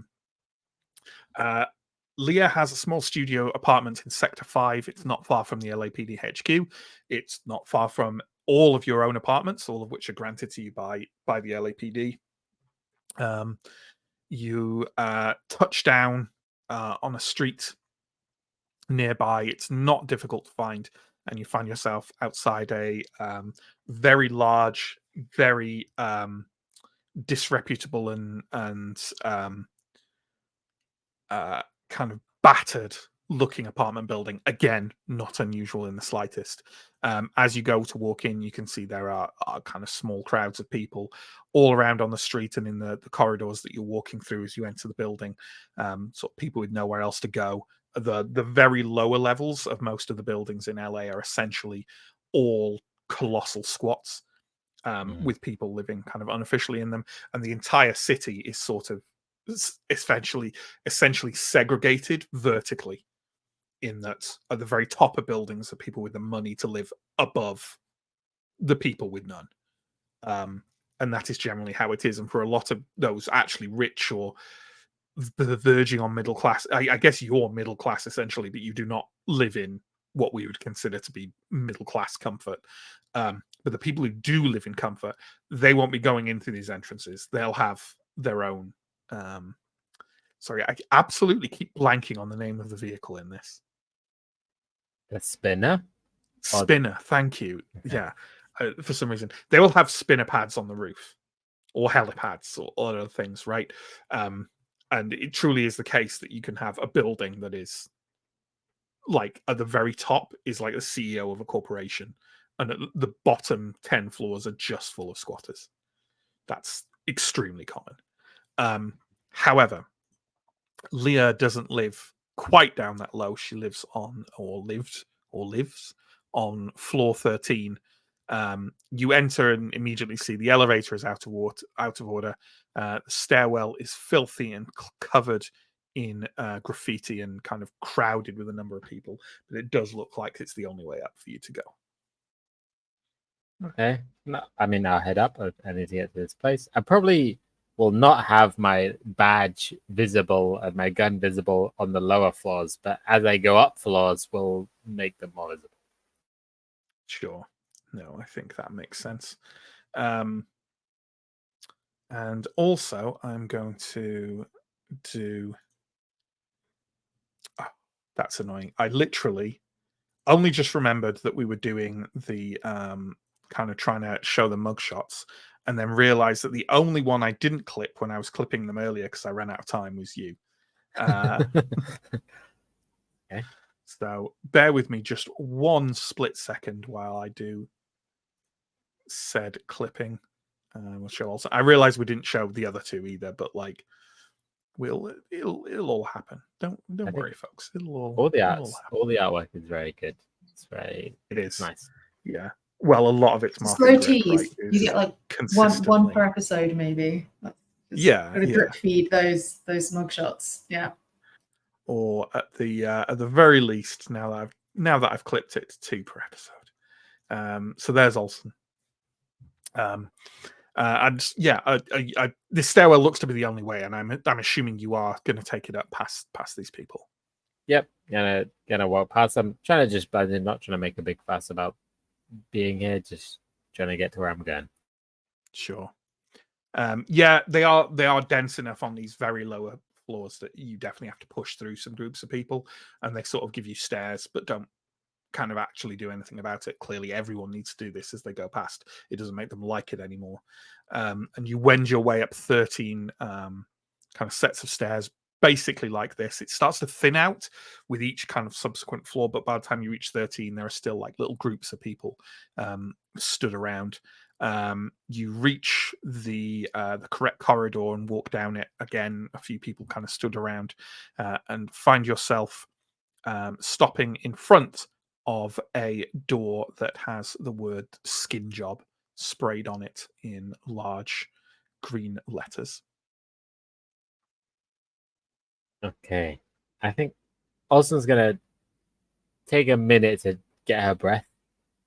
13 flights of stairs is probably no joke, and then knock on the door and call out for Leia. You do so, and you don't immediately receive a response. In fact, the first response you receive is about 20 seconds after you do that. You hear a slightly slurred voice nearby from another doorway going, "Hey, you. Yeah, you. What? You turn and see a large burly man with an unkempt beard who's kind of lurching from the doorway and says, "You friends with that skin job? Why are you here? Why are you looking for her? Huh?" LAPD. Oh, yeah, RDU. LAPD, huh? Yeah, of course you are, yeah. With many friends of skin jobs in the LAPD. I will pull out my badge and say, "I'm RDU." Yeah, Who anyone are can buy you? one of those. Anyone can buy one of those. You need to get out of my fucking building. And as he does that, he kind of jabs you heavily in your shoulder. He stinks of cheap whiskey. I mean, all whiskey that you've experienced in LA in 2036 is cheap whiskey, but he stinks of the cheapest whiskey. Okay. Well, it does not take too kindly to this. Also takes a step back and says, "Is this your building? You have keys here?" What kind of question is that? Of course I do. I've got an apartment. You have keys to this apartment or just your apartment? Why would I have keys to the skin job's apartment? He said it's your building. If you don't have keys, get out of here. This is where I live. You come to where I live. You tell me what to do. He's getting quite aggressive.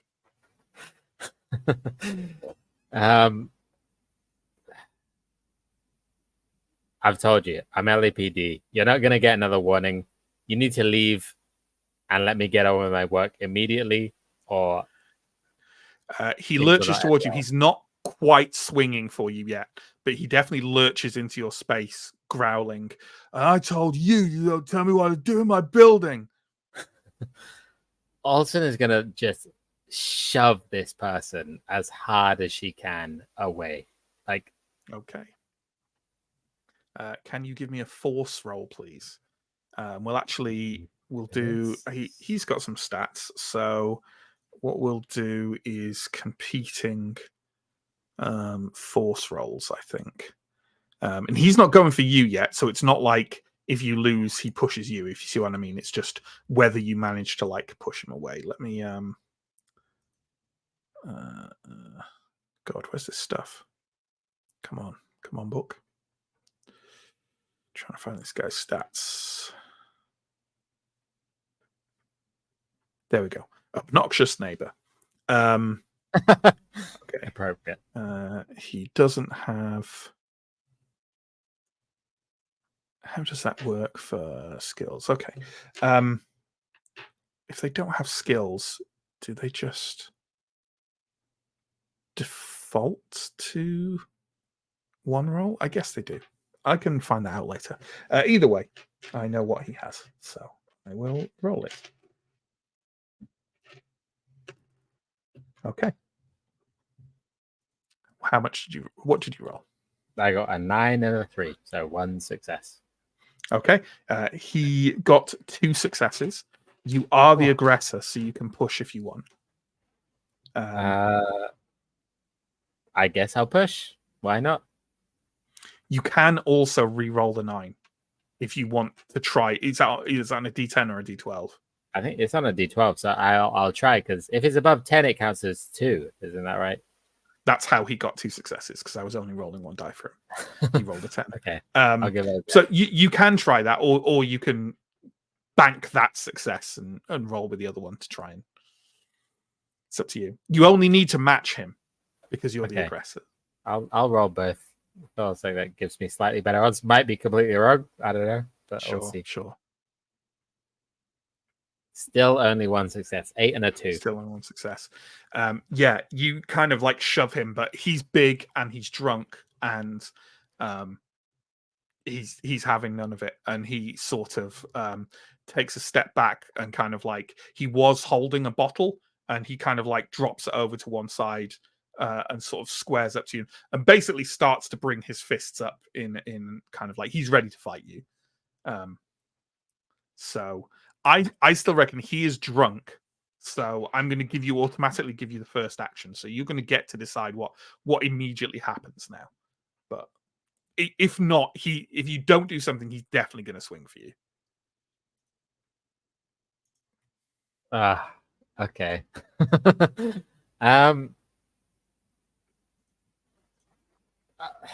I think also it's just going to hit this guy. I don't think she cares enough to like try and de-escalate this. I think she's just going to be like, nope, Sure. Fine, we're fighting. That's okay with me. Like, let's go.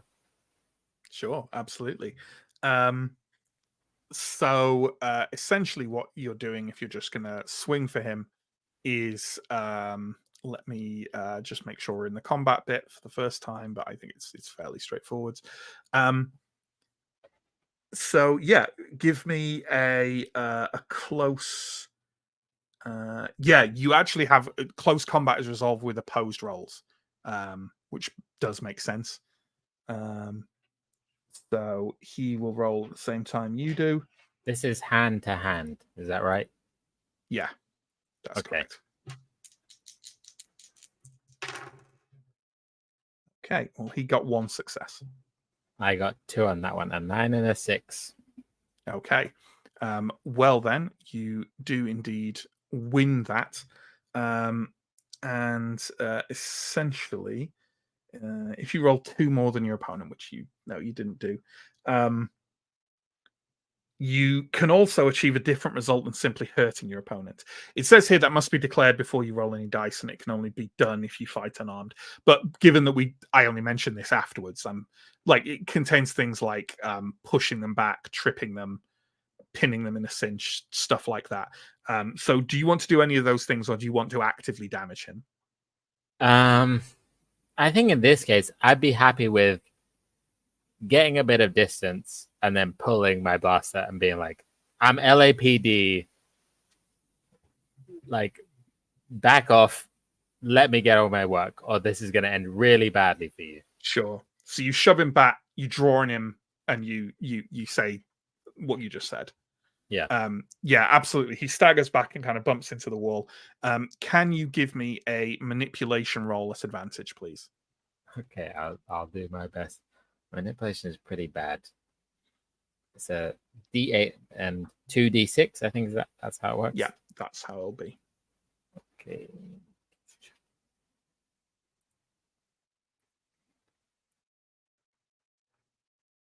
That's no successes and 1-1. Okay. Do you want to push it? I'll push it. It's a stressful situation anyway, so it makes sense. Yeah, makes sense.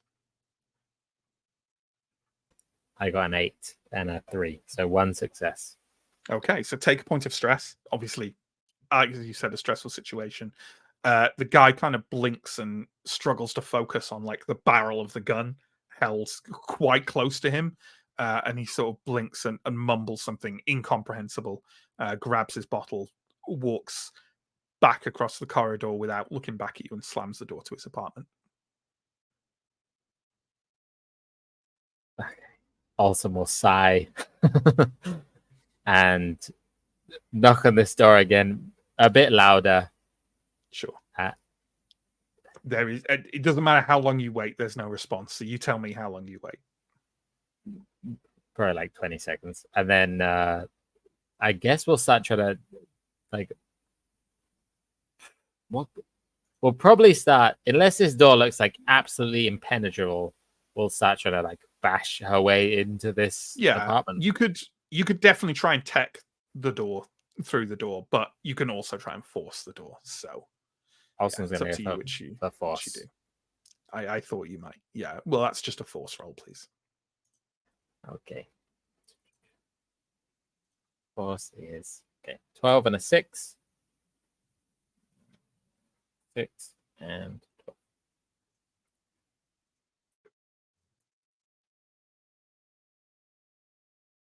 You're on mute. An 11 and a 4, so 2 successes. 2 successes. Yeah. You give. Well, you tell me. How'd you do it? Are you kicking it? Are you shoulder barging it? What's going on here? Are you just trying to wrench it first? A lot of these doors are like fucked. You know what I mean? Like battered and. Alston's going to take her pent-up frustration from having to show some mercy to the annoying neighbor and kick this door very, very hard indeed. Yeah, basically, as soon as the heel of your boot slams into the door, there's like a kind of mechanical thunk and whirring, and the thing just slides. Like, you know, some doors here slide, some tilt back, but this one's a slider, and it does so, giving you full egress to the apartment. So this is another one of those location things where I post the location image, which I've just done in Discord, so you can like zoom into it a bit more, and I will also add it here. This is Leah's apartment. It is probably completely identical to Fenner and Percival's apartment, and probably pretty damn similar to yours as well in terms of the layout. It's pretty small. This is it in its entirety. The bed is like a fold down, that like little narrow passage you can see to the left is the kitchen with the bathroom at the end of it. This is it. And why don't you take a look at that and tell me what's in that you want to investigate? I think top priority is going to be the book on the kind of desk. Mm-hmm. And I would also look at the photograph next to the bed. Okay. Well, while do keep browsing, do keep kind of looking around and see if there's anything significant. But and while you do that, I will pop up some more stuff. But the book is what you look at first, right? Did you say? Yeah. Okay. Well then.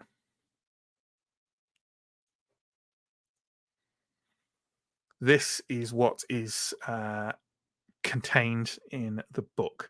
It is a collection of poems by William Blake, open to the famous poem "The Tiger."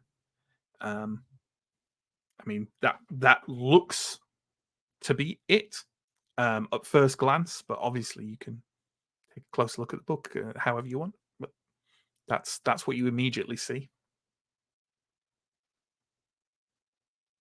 Okay. Austin's gonna like look at this page. Remember that it's on this page in particular. Mm-hmm. We'll look through the rest of the book to check if there's any like pages with any writing on them, any notes on them.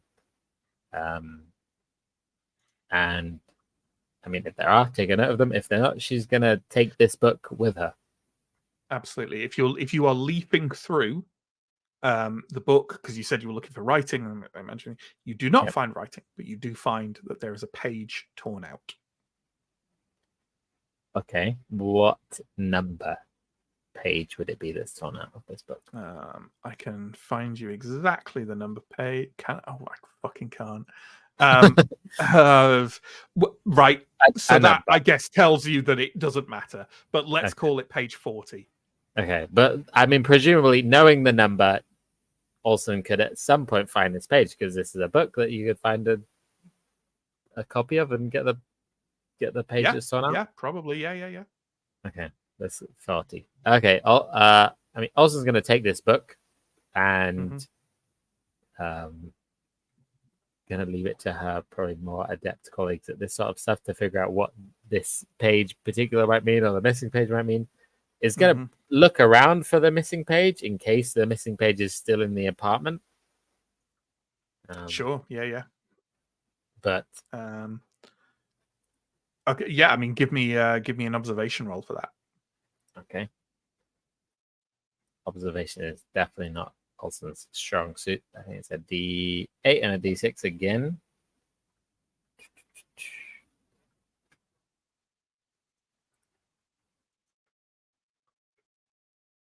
That is a 6. 1 6. You are fairly sure that the page is nowhere else in this apartment. Okay. She'll take the book with her and is going to look at the photograph. I think there was a photograph on the. There is indeed a photograph on the bedside table, and here it is. And I have some more details for you on it. On the nightstand next to the fold-out bed, there is a photo showing a dark-haired child who bears something of a resemblance, you think, to Leah herself.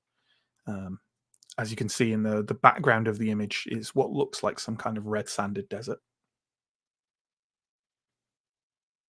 Okay. Well, Olsen has probably spent a reasonable amount of time around replicants. Is it normal to have a photo of them as a child? I mean, if that's what you think it is, then certainly not, because replicants aren't children. Replicants are incepted as adults. So the answer is a resounding no. Okay.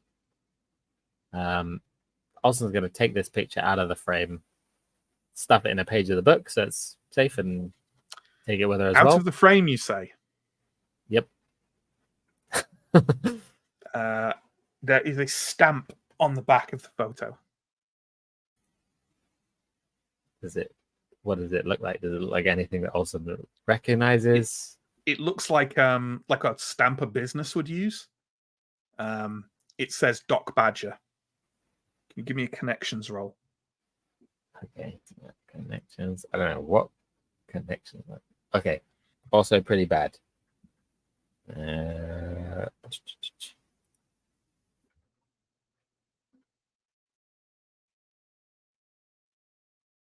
It's an 8 and a 2.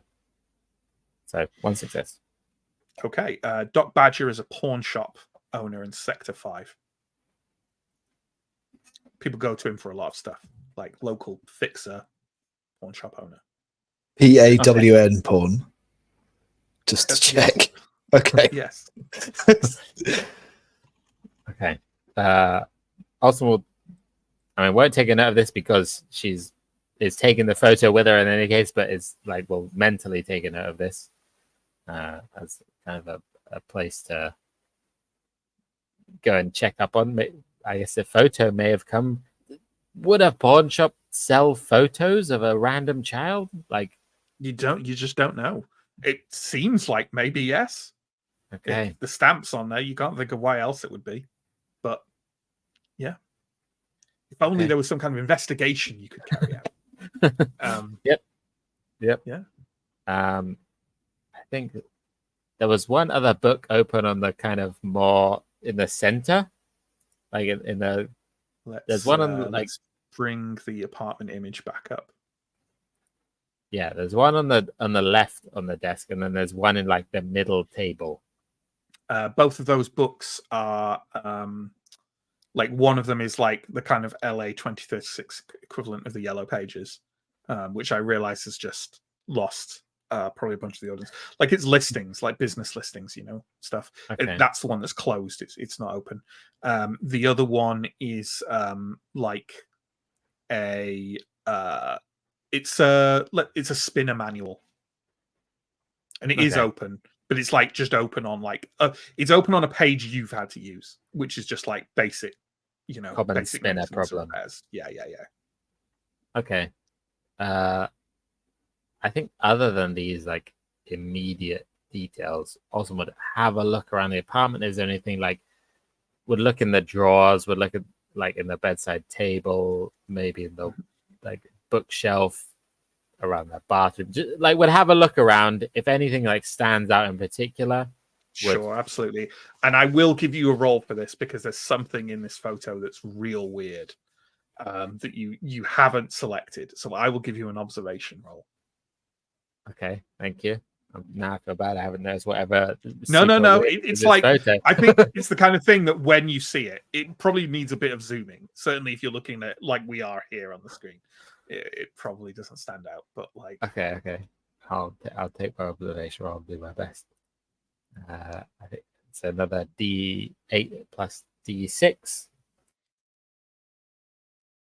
That's a 5 and a 3. Can I push this, or is this passive? Okay. No, because you said you were looking, so I think it's fine. You can push it. I'll push. 2 3s. Another failure. No. Disaster. You don't spot anything.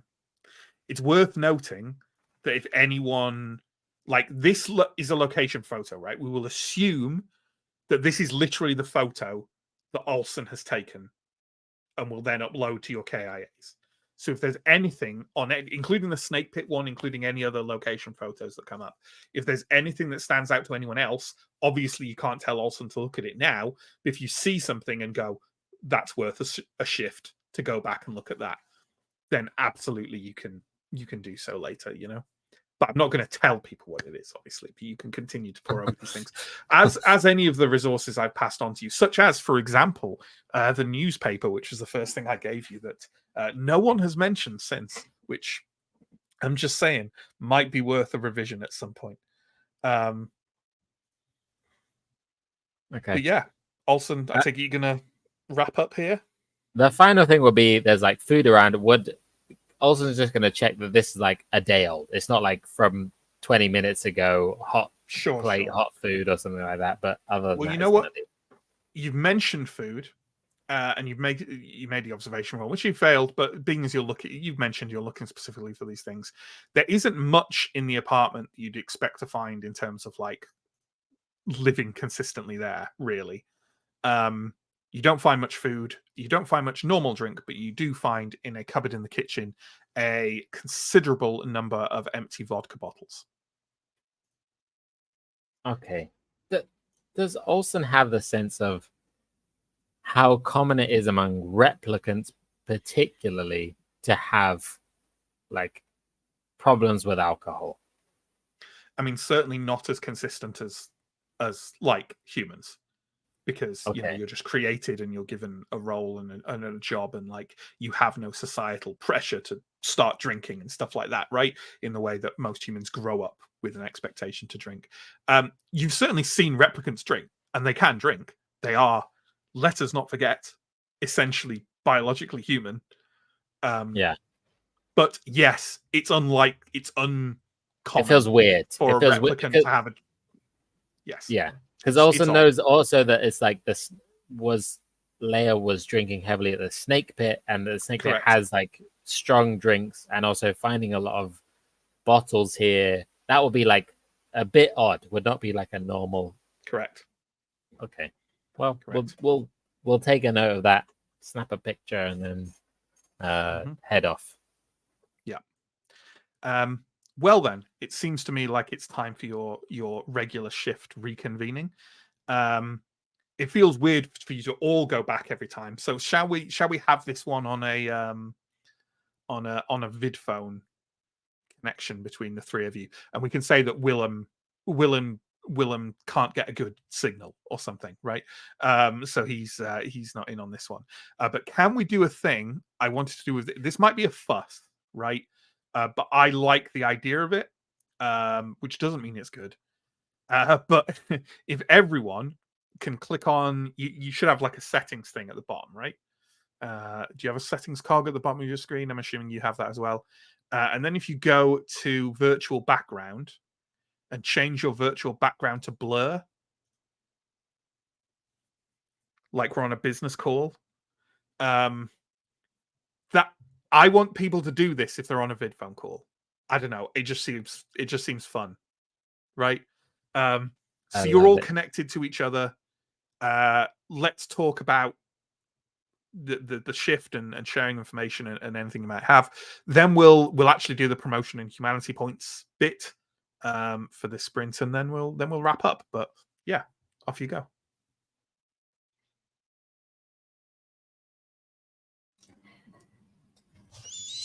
What did you find at the apartment?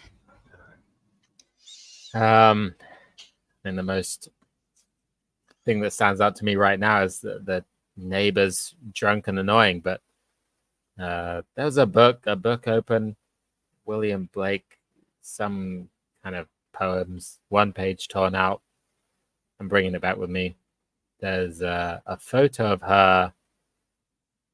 It looks to me like her as a child, which I know is not possible and not a real thing, but she seems to have one on her next to her bed. It's got a stamp from a pawn shop somewhere, so I don't know what that means. I don't think they sell that kind of stuff. That might not be actually as unusual as, I mean, it is unusual, but weirdly, the woman that I spoke to at Lilith Memory Lab bore a striking resemblance to Leah. Leah was one of the earlier models, and I'm just wondering if actually she was designed after a member of the family or something like that. So it might not be a coincidence that there's, a photo of a child. You said you took it with you. You brought it with you. Yeah, I've got it with me. I'll show it to you. Yeah. I'll have a look at it after this call. I think it's strange. I've never known. I don't know many replicants that have kind of photos of them as children, or although, like you say, maybe she's just designed after someone and it's a photo. But that would also suggest that there's a connection with that family, with the Tyrrell family. I spoke to Miss Tyrrell and met her daughter. Actually, be interested to see if they look similar. Very strange. I did also find. I'm going to assume I'm somewhere private when I'm for this call, or reasonably enough. So I think she was getting some. She got some more experimental memories implanted, and frankly, I was able to see one of the core memories, and it was frankly really disturbing. It was an incredibly violent scene of effectively her daughter's death at the hands of some sort of, I don't know quite what, but there were explosions and gunfire, and she couldn't get there in time until she saw her daughter dead, or seemingly dead. Apparently this is some sort of experimental method of implanting memories that effectively a sort of negative deterrent. So when there's any thought of disobeying or doing something they're not supposed to do, it kind of creates this really negative response. But again, if there are actual photos of this, I wouldn't be surprised if it's this child, but there's something strange here. So, I mean, you can share the image via your KIA if you want. Okay, I'll do that. I mean, I guess I got it with me, so I'll pull it up and show the image that I have. Yeah, Fenna, this is the child you saw in the memory. The red sandy desert behind it looks like an off-world location. It's how you get a photo of a memory, though. That's her. That's the child I saw in the memory. I don't know if this is an artificial image or if that memory, if she was implanted a memory of a real child who died, or maybe the child didn't die, maybe the child did grow up, and this is something's weird here. Let me understand this correctly. Lilith Memory Lab, in at least the early Nexus 9 models, and possibly since then, deliberately implants traumatic memories. Correct. Or at least this one person does, Miss Tyrrell. She seemed to imply it was like her line of experimentation. She did say that there are now many replicants who will have memories like this. I would like to briefly, just because we talked about it at the beginning of the session, I'm just going to say this might be a good opportunity for you, Stephen. Yeah, yes, I think, I don't know if this is something that Percival will say out loud, but yeah, no, I think he will. Okay. I have a memory which is somewhat traumatic. I was playing in derelict housing projects in the Los Angeles hills with my friend Leah. We were in a crumbling building and it collapsed, and I got out and she didn't.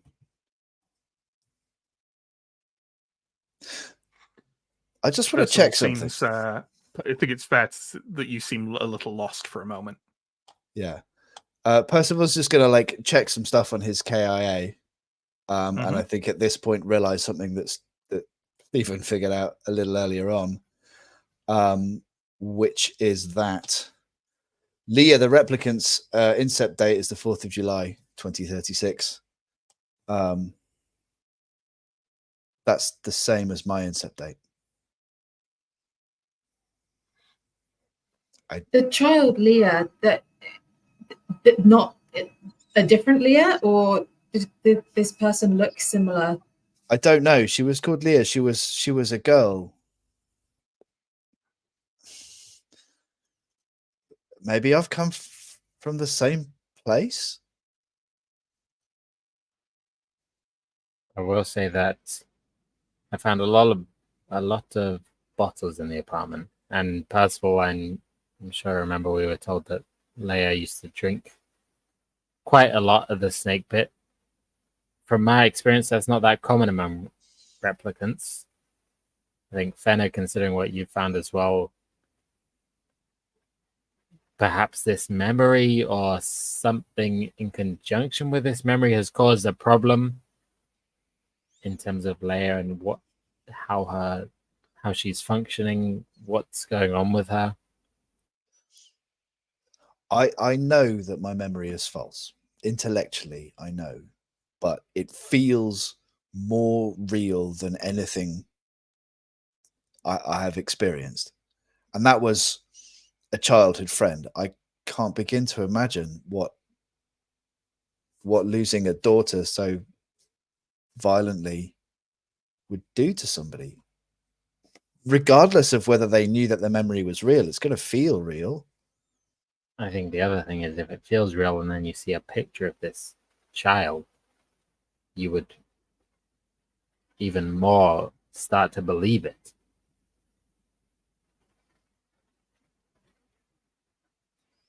I'm just worried about the sort of,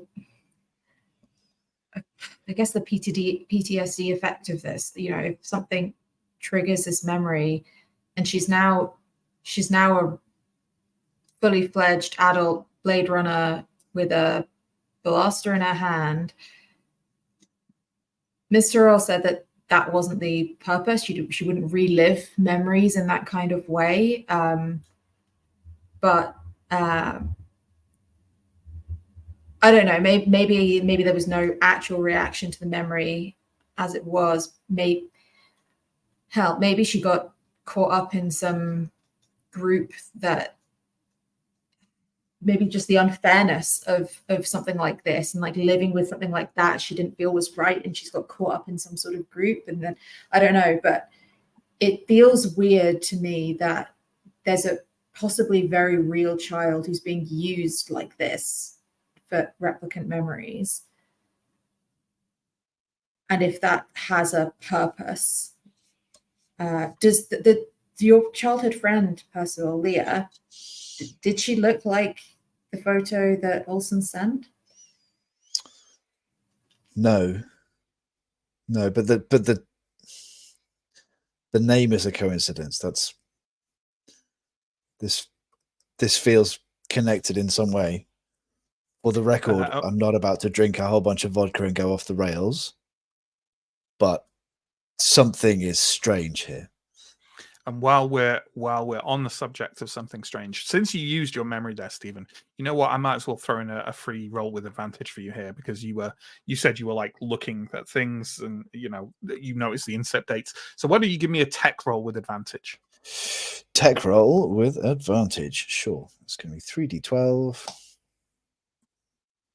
That's an 11, a 6, and a 2. So I guess that's 3 successes. Yes, it is. And just with a couple of taps on your KIA, you discover very fast, as you are kind of like now, you've obviously said there's something very strange, and very quickly, the conversation comes to a halt shortly after this, because you have to share information with Willem as well. But you go quite quiet, something unnoticed by the other Blade Runners, as you see that your memories were designed by Dr. Lilith Tyrell.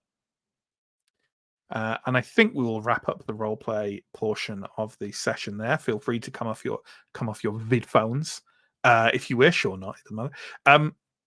But let's talk about promotion humanity points while we are here.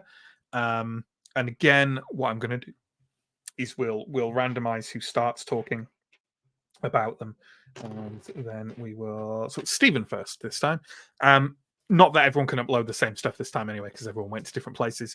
But Stephen, what information, if any, did you upload back to the mainframe?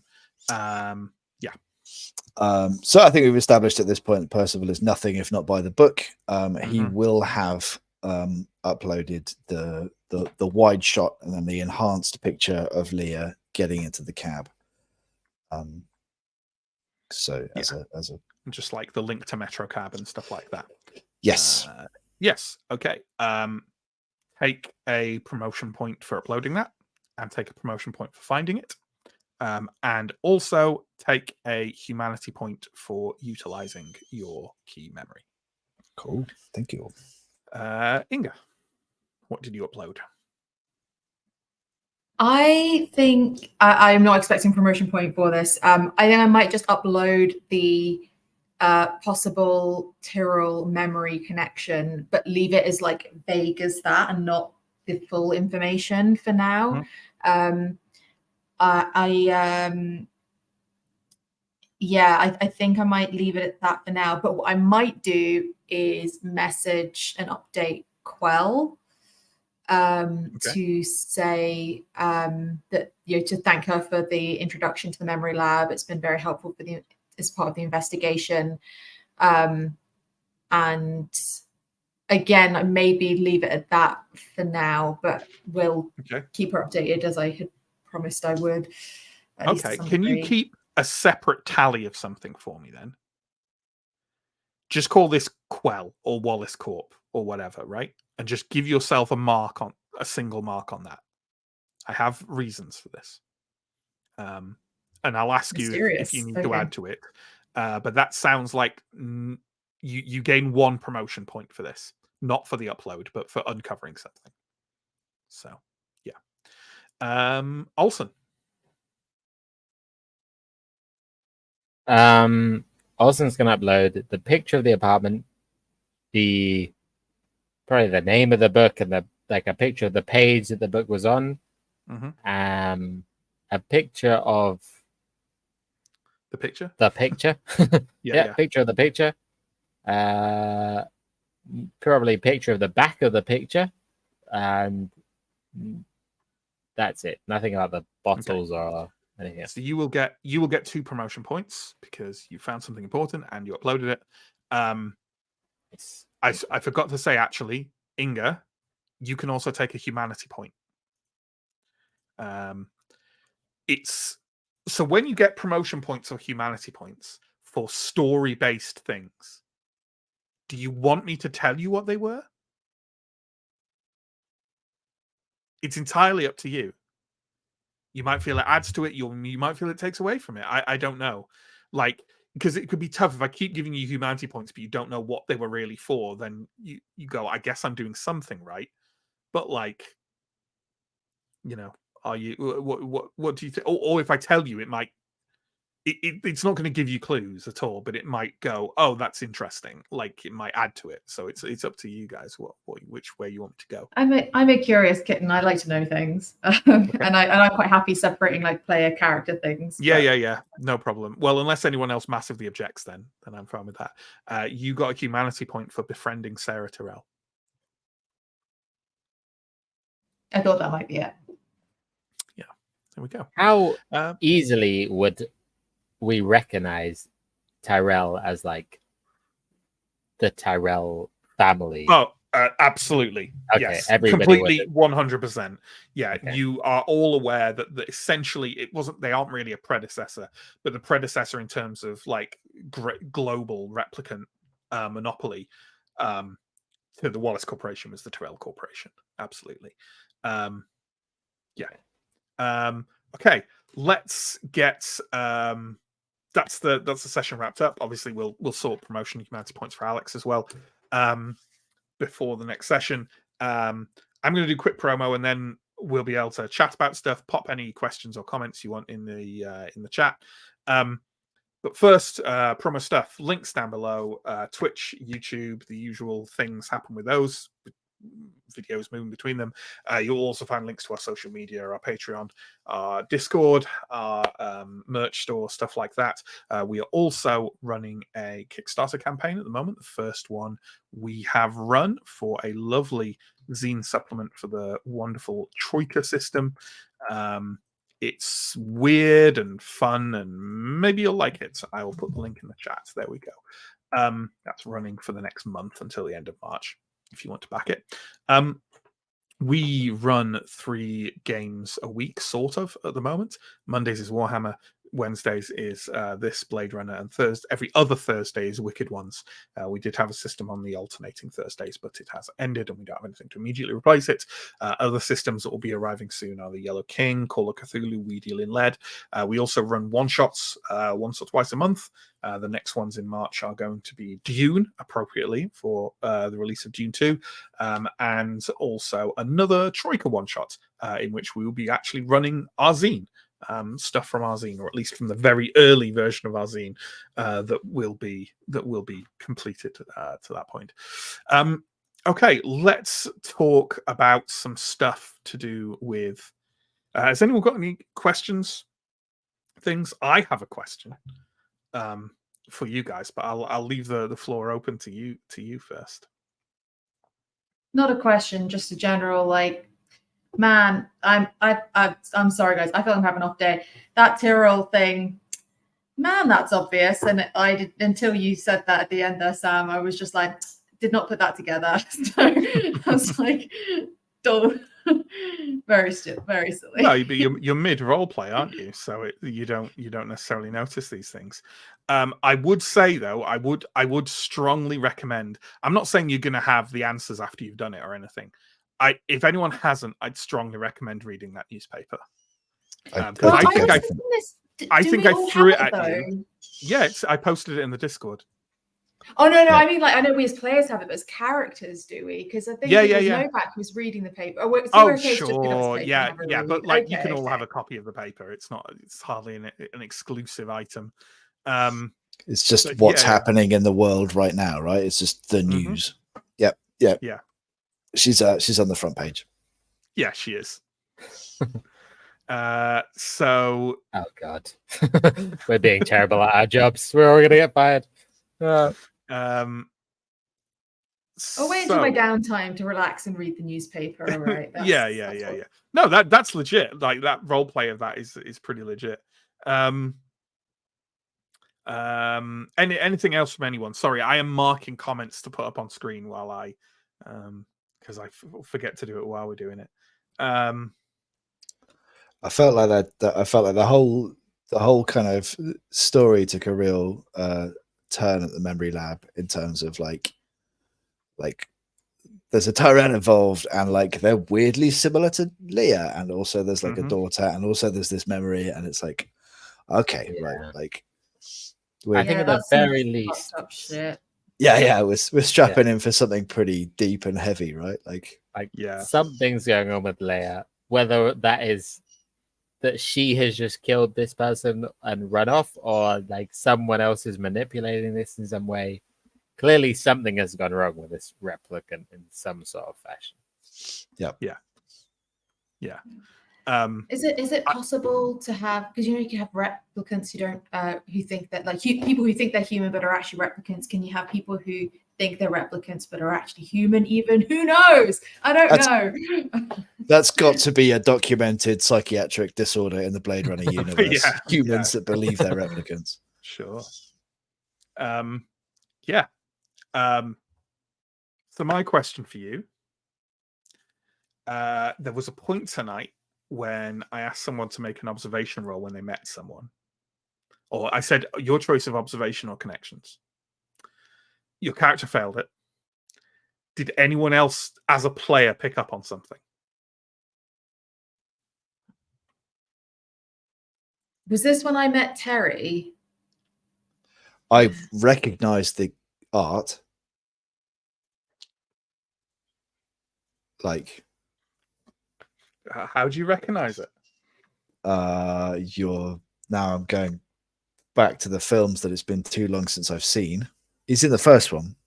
He's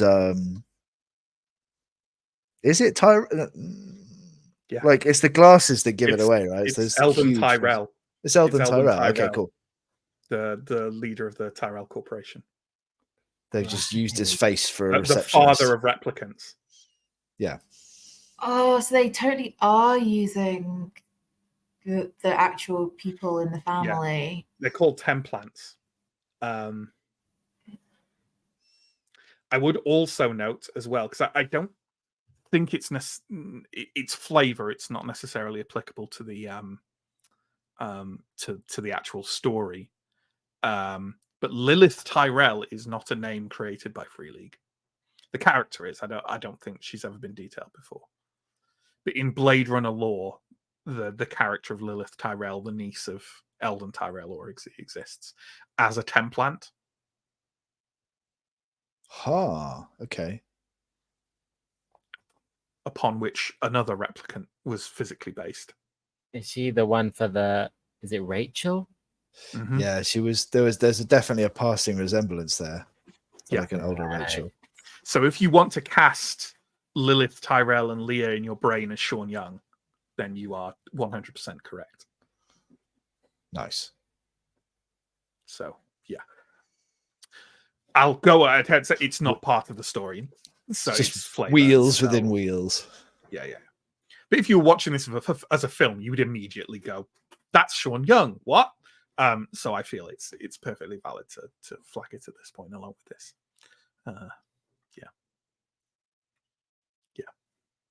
He looks very different, younger. Sure, yeah. So comments and questions. When we're talking about the most obvious solution, perhaps being the correct one, Steve referred to that as Occam's blaster, which I liked a lot. He also noted that I'm just trying to raise a low level of anxiety, which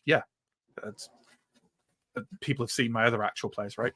I was going to say every session of every game. With the possible exception of Goblin Quest, yes. We also had Steve say that Stephen is honorary Mike for the evening when Stephen was repeatedly flubbing rolls. Those dice definitely took a while to warm up tonight, didn't they? Yeah. We had an interesting one from Lucas here. We played this scenario, that is, with self-built characters and rolled them through the character creation tables. The result was nightmarish. Such people should not have badges and guns. I mean, I'm not sure if you're following the thematic undercurrent of the films. I'm not sure anyone should be a Blade Runner. But there we go. We also had this from Dungeoneering. The photos that you can just investigate yourself is a real cool idea. I love them. I love it. Yeah. And I think I talked about this last time, but of course, like it's wonderful, but also like I worry about self-penning a case file and not having those resources. I was speaking to our resident crew artist about this and running the moral quandary of like, really, if you're just doing it for your group or even just for a single stream, like that's something that you could potentially do on AI relatively morally uncomplicatedly, relatively. I mean, AI still steal artist work and everything, but like, if you're not going to pay someone to produce your handouts, then I don't know. Our resident artist John was split on the matter. I've definitely played games where the character portraits were just like stuff that we Googled up. Yeah. So I think like it's an odd one because obviously like the fundamental principle of just using the AI at all is encouraging the use of AI, and ergo if it's all based on open source material, I don't see any problem with that. I mean, if you're going to do something for money, then you should probably pay an artist, but if it's just for informal use and it's an AI entirely trained on open source, I think there's zero moral compunction there. But it's definitely a gray ground if it has been, because it's like, well, there's no one who should be being paid here who isn't being paid, but at the same time it's encouraging the theft of material. Anyway, that's our own an AI, a moral AI question within a Blade Runner series. There we go. Steve also said Novak. Willem Novak will probably accidentally turn on cat filter mode on the vid call and not know how to turn it off, which I'm assuming is a reference to the. I don't know if anyone's seen the like courthouse.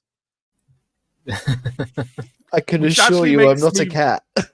Which, like, just I'm gonna register like me being a consistent downer here, but like that clip is funny, but it also makes me really sad because the guy sounds really upset. So, but also that unfortunately makes it funnier. Yeah. As well as more sad. So it's true, but this is such a spot-on comment. That's so it's so spot on, especially with how God, what is the? I'm terrible tonight. What's the word I used that Alex objected to? Crusty. Crusty. I nearly said crispy, which is not not that. That's different. Yeah, Steve says that's the reference. Yeah. But there we go. Okay, lovely stuff. We'll be back next week with more Blade Runner, folks, with our next shift, probably. So until then, take care and stay safe, and we will see you soon. Good.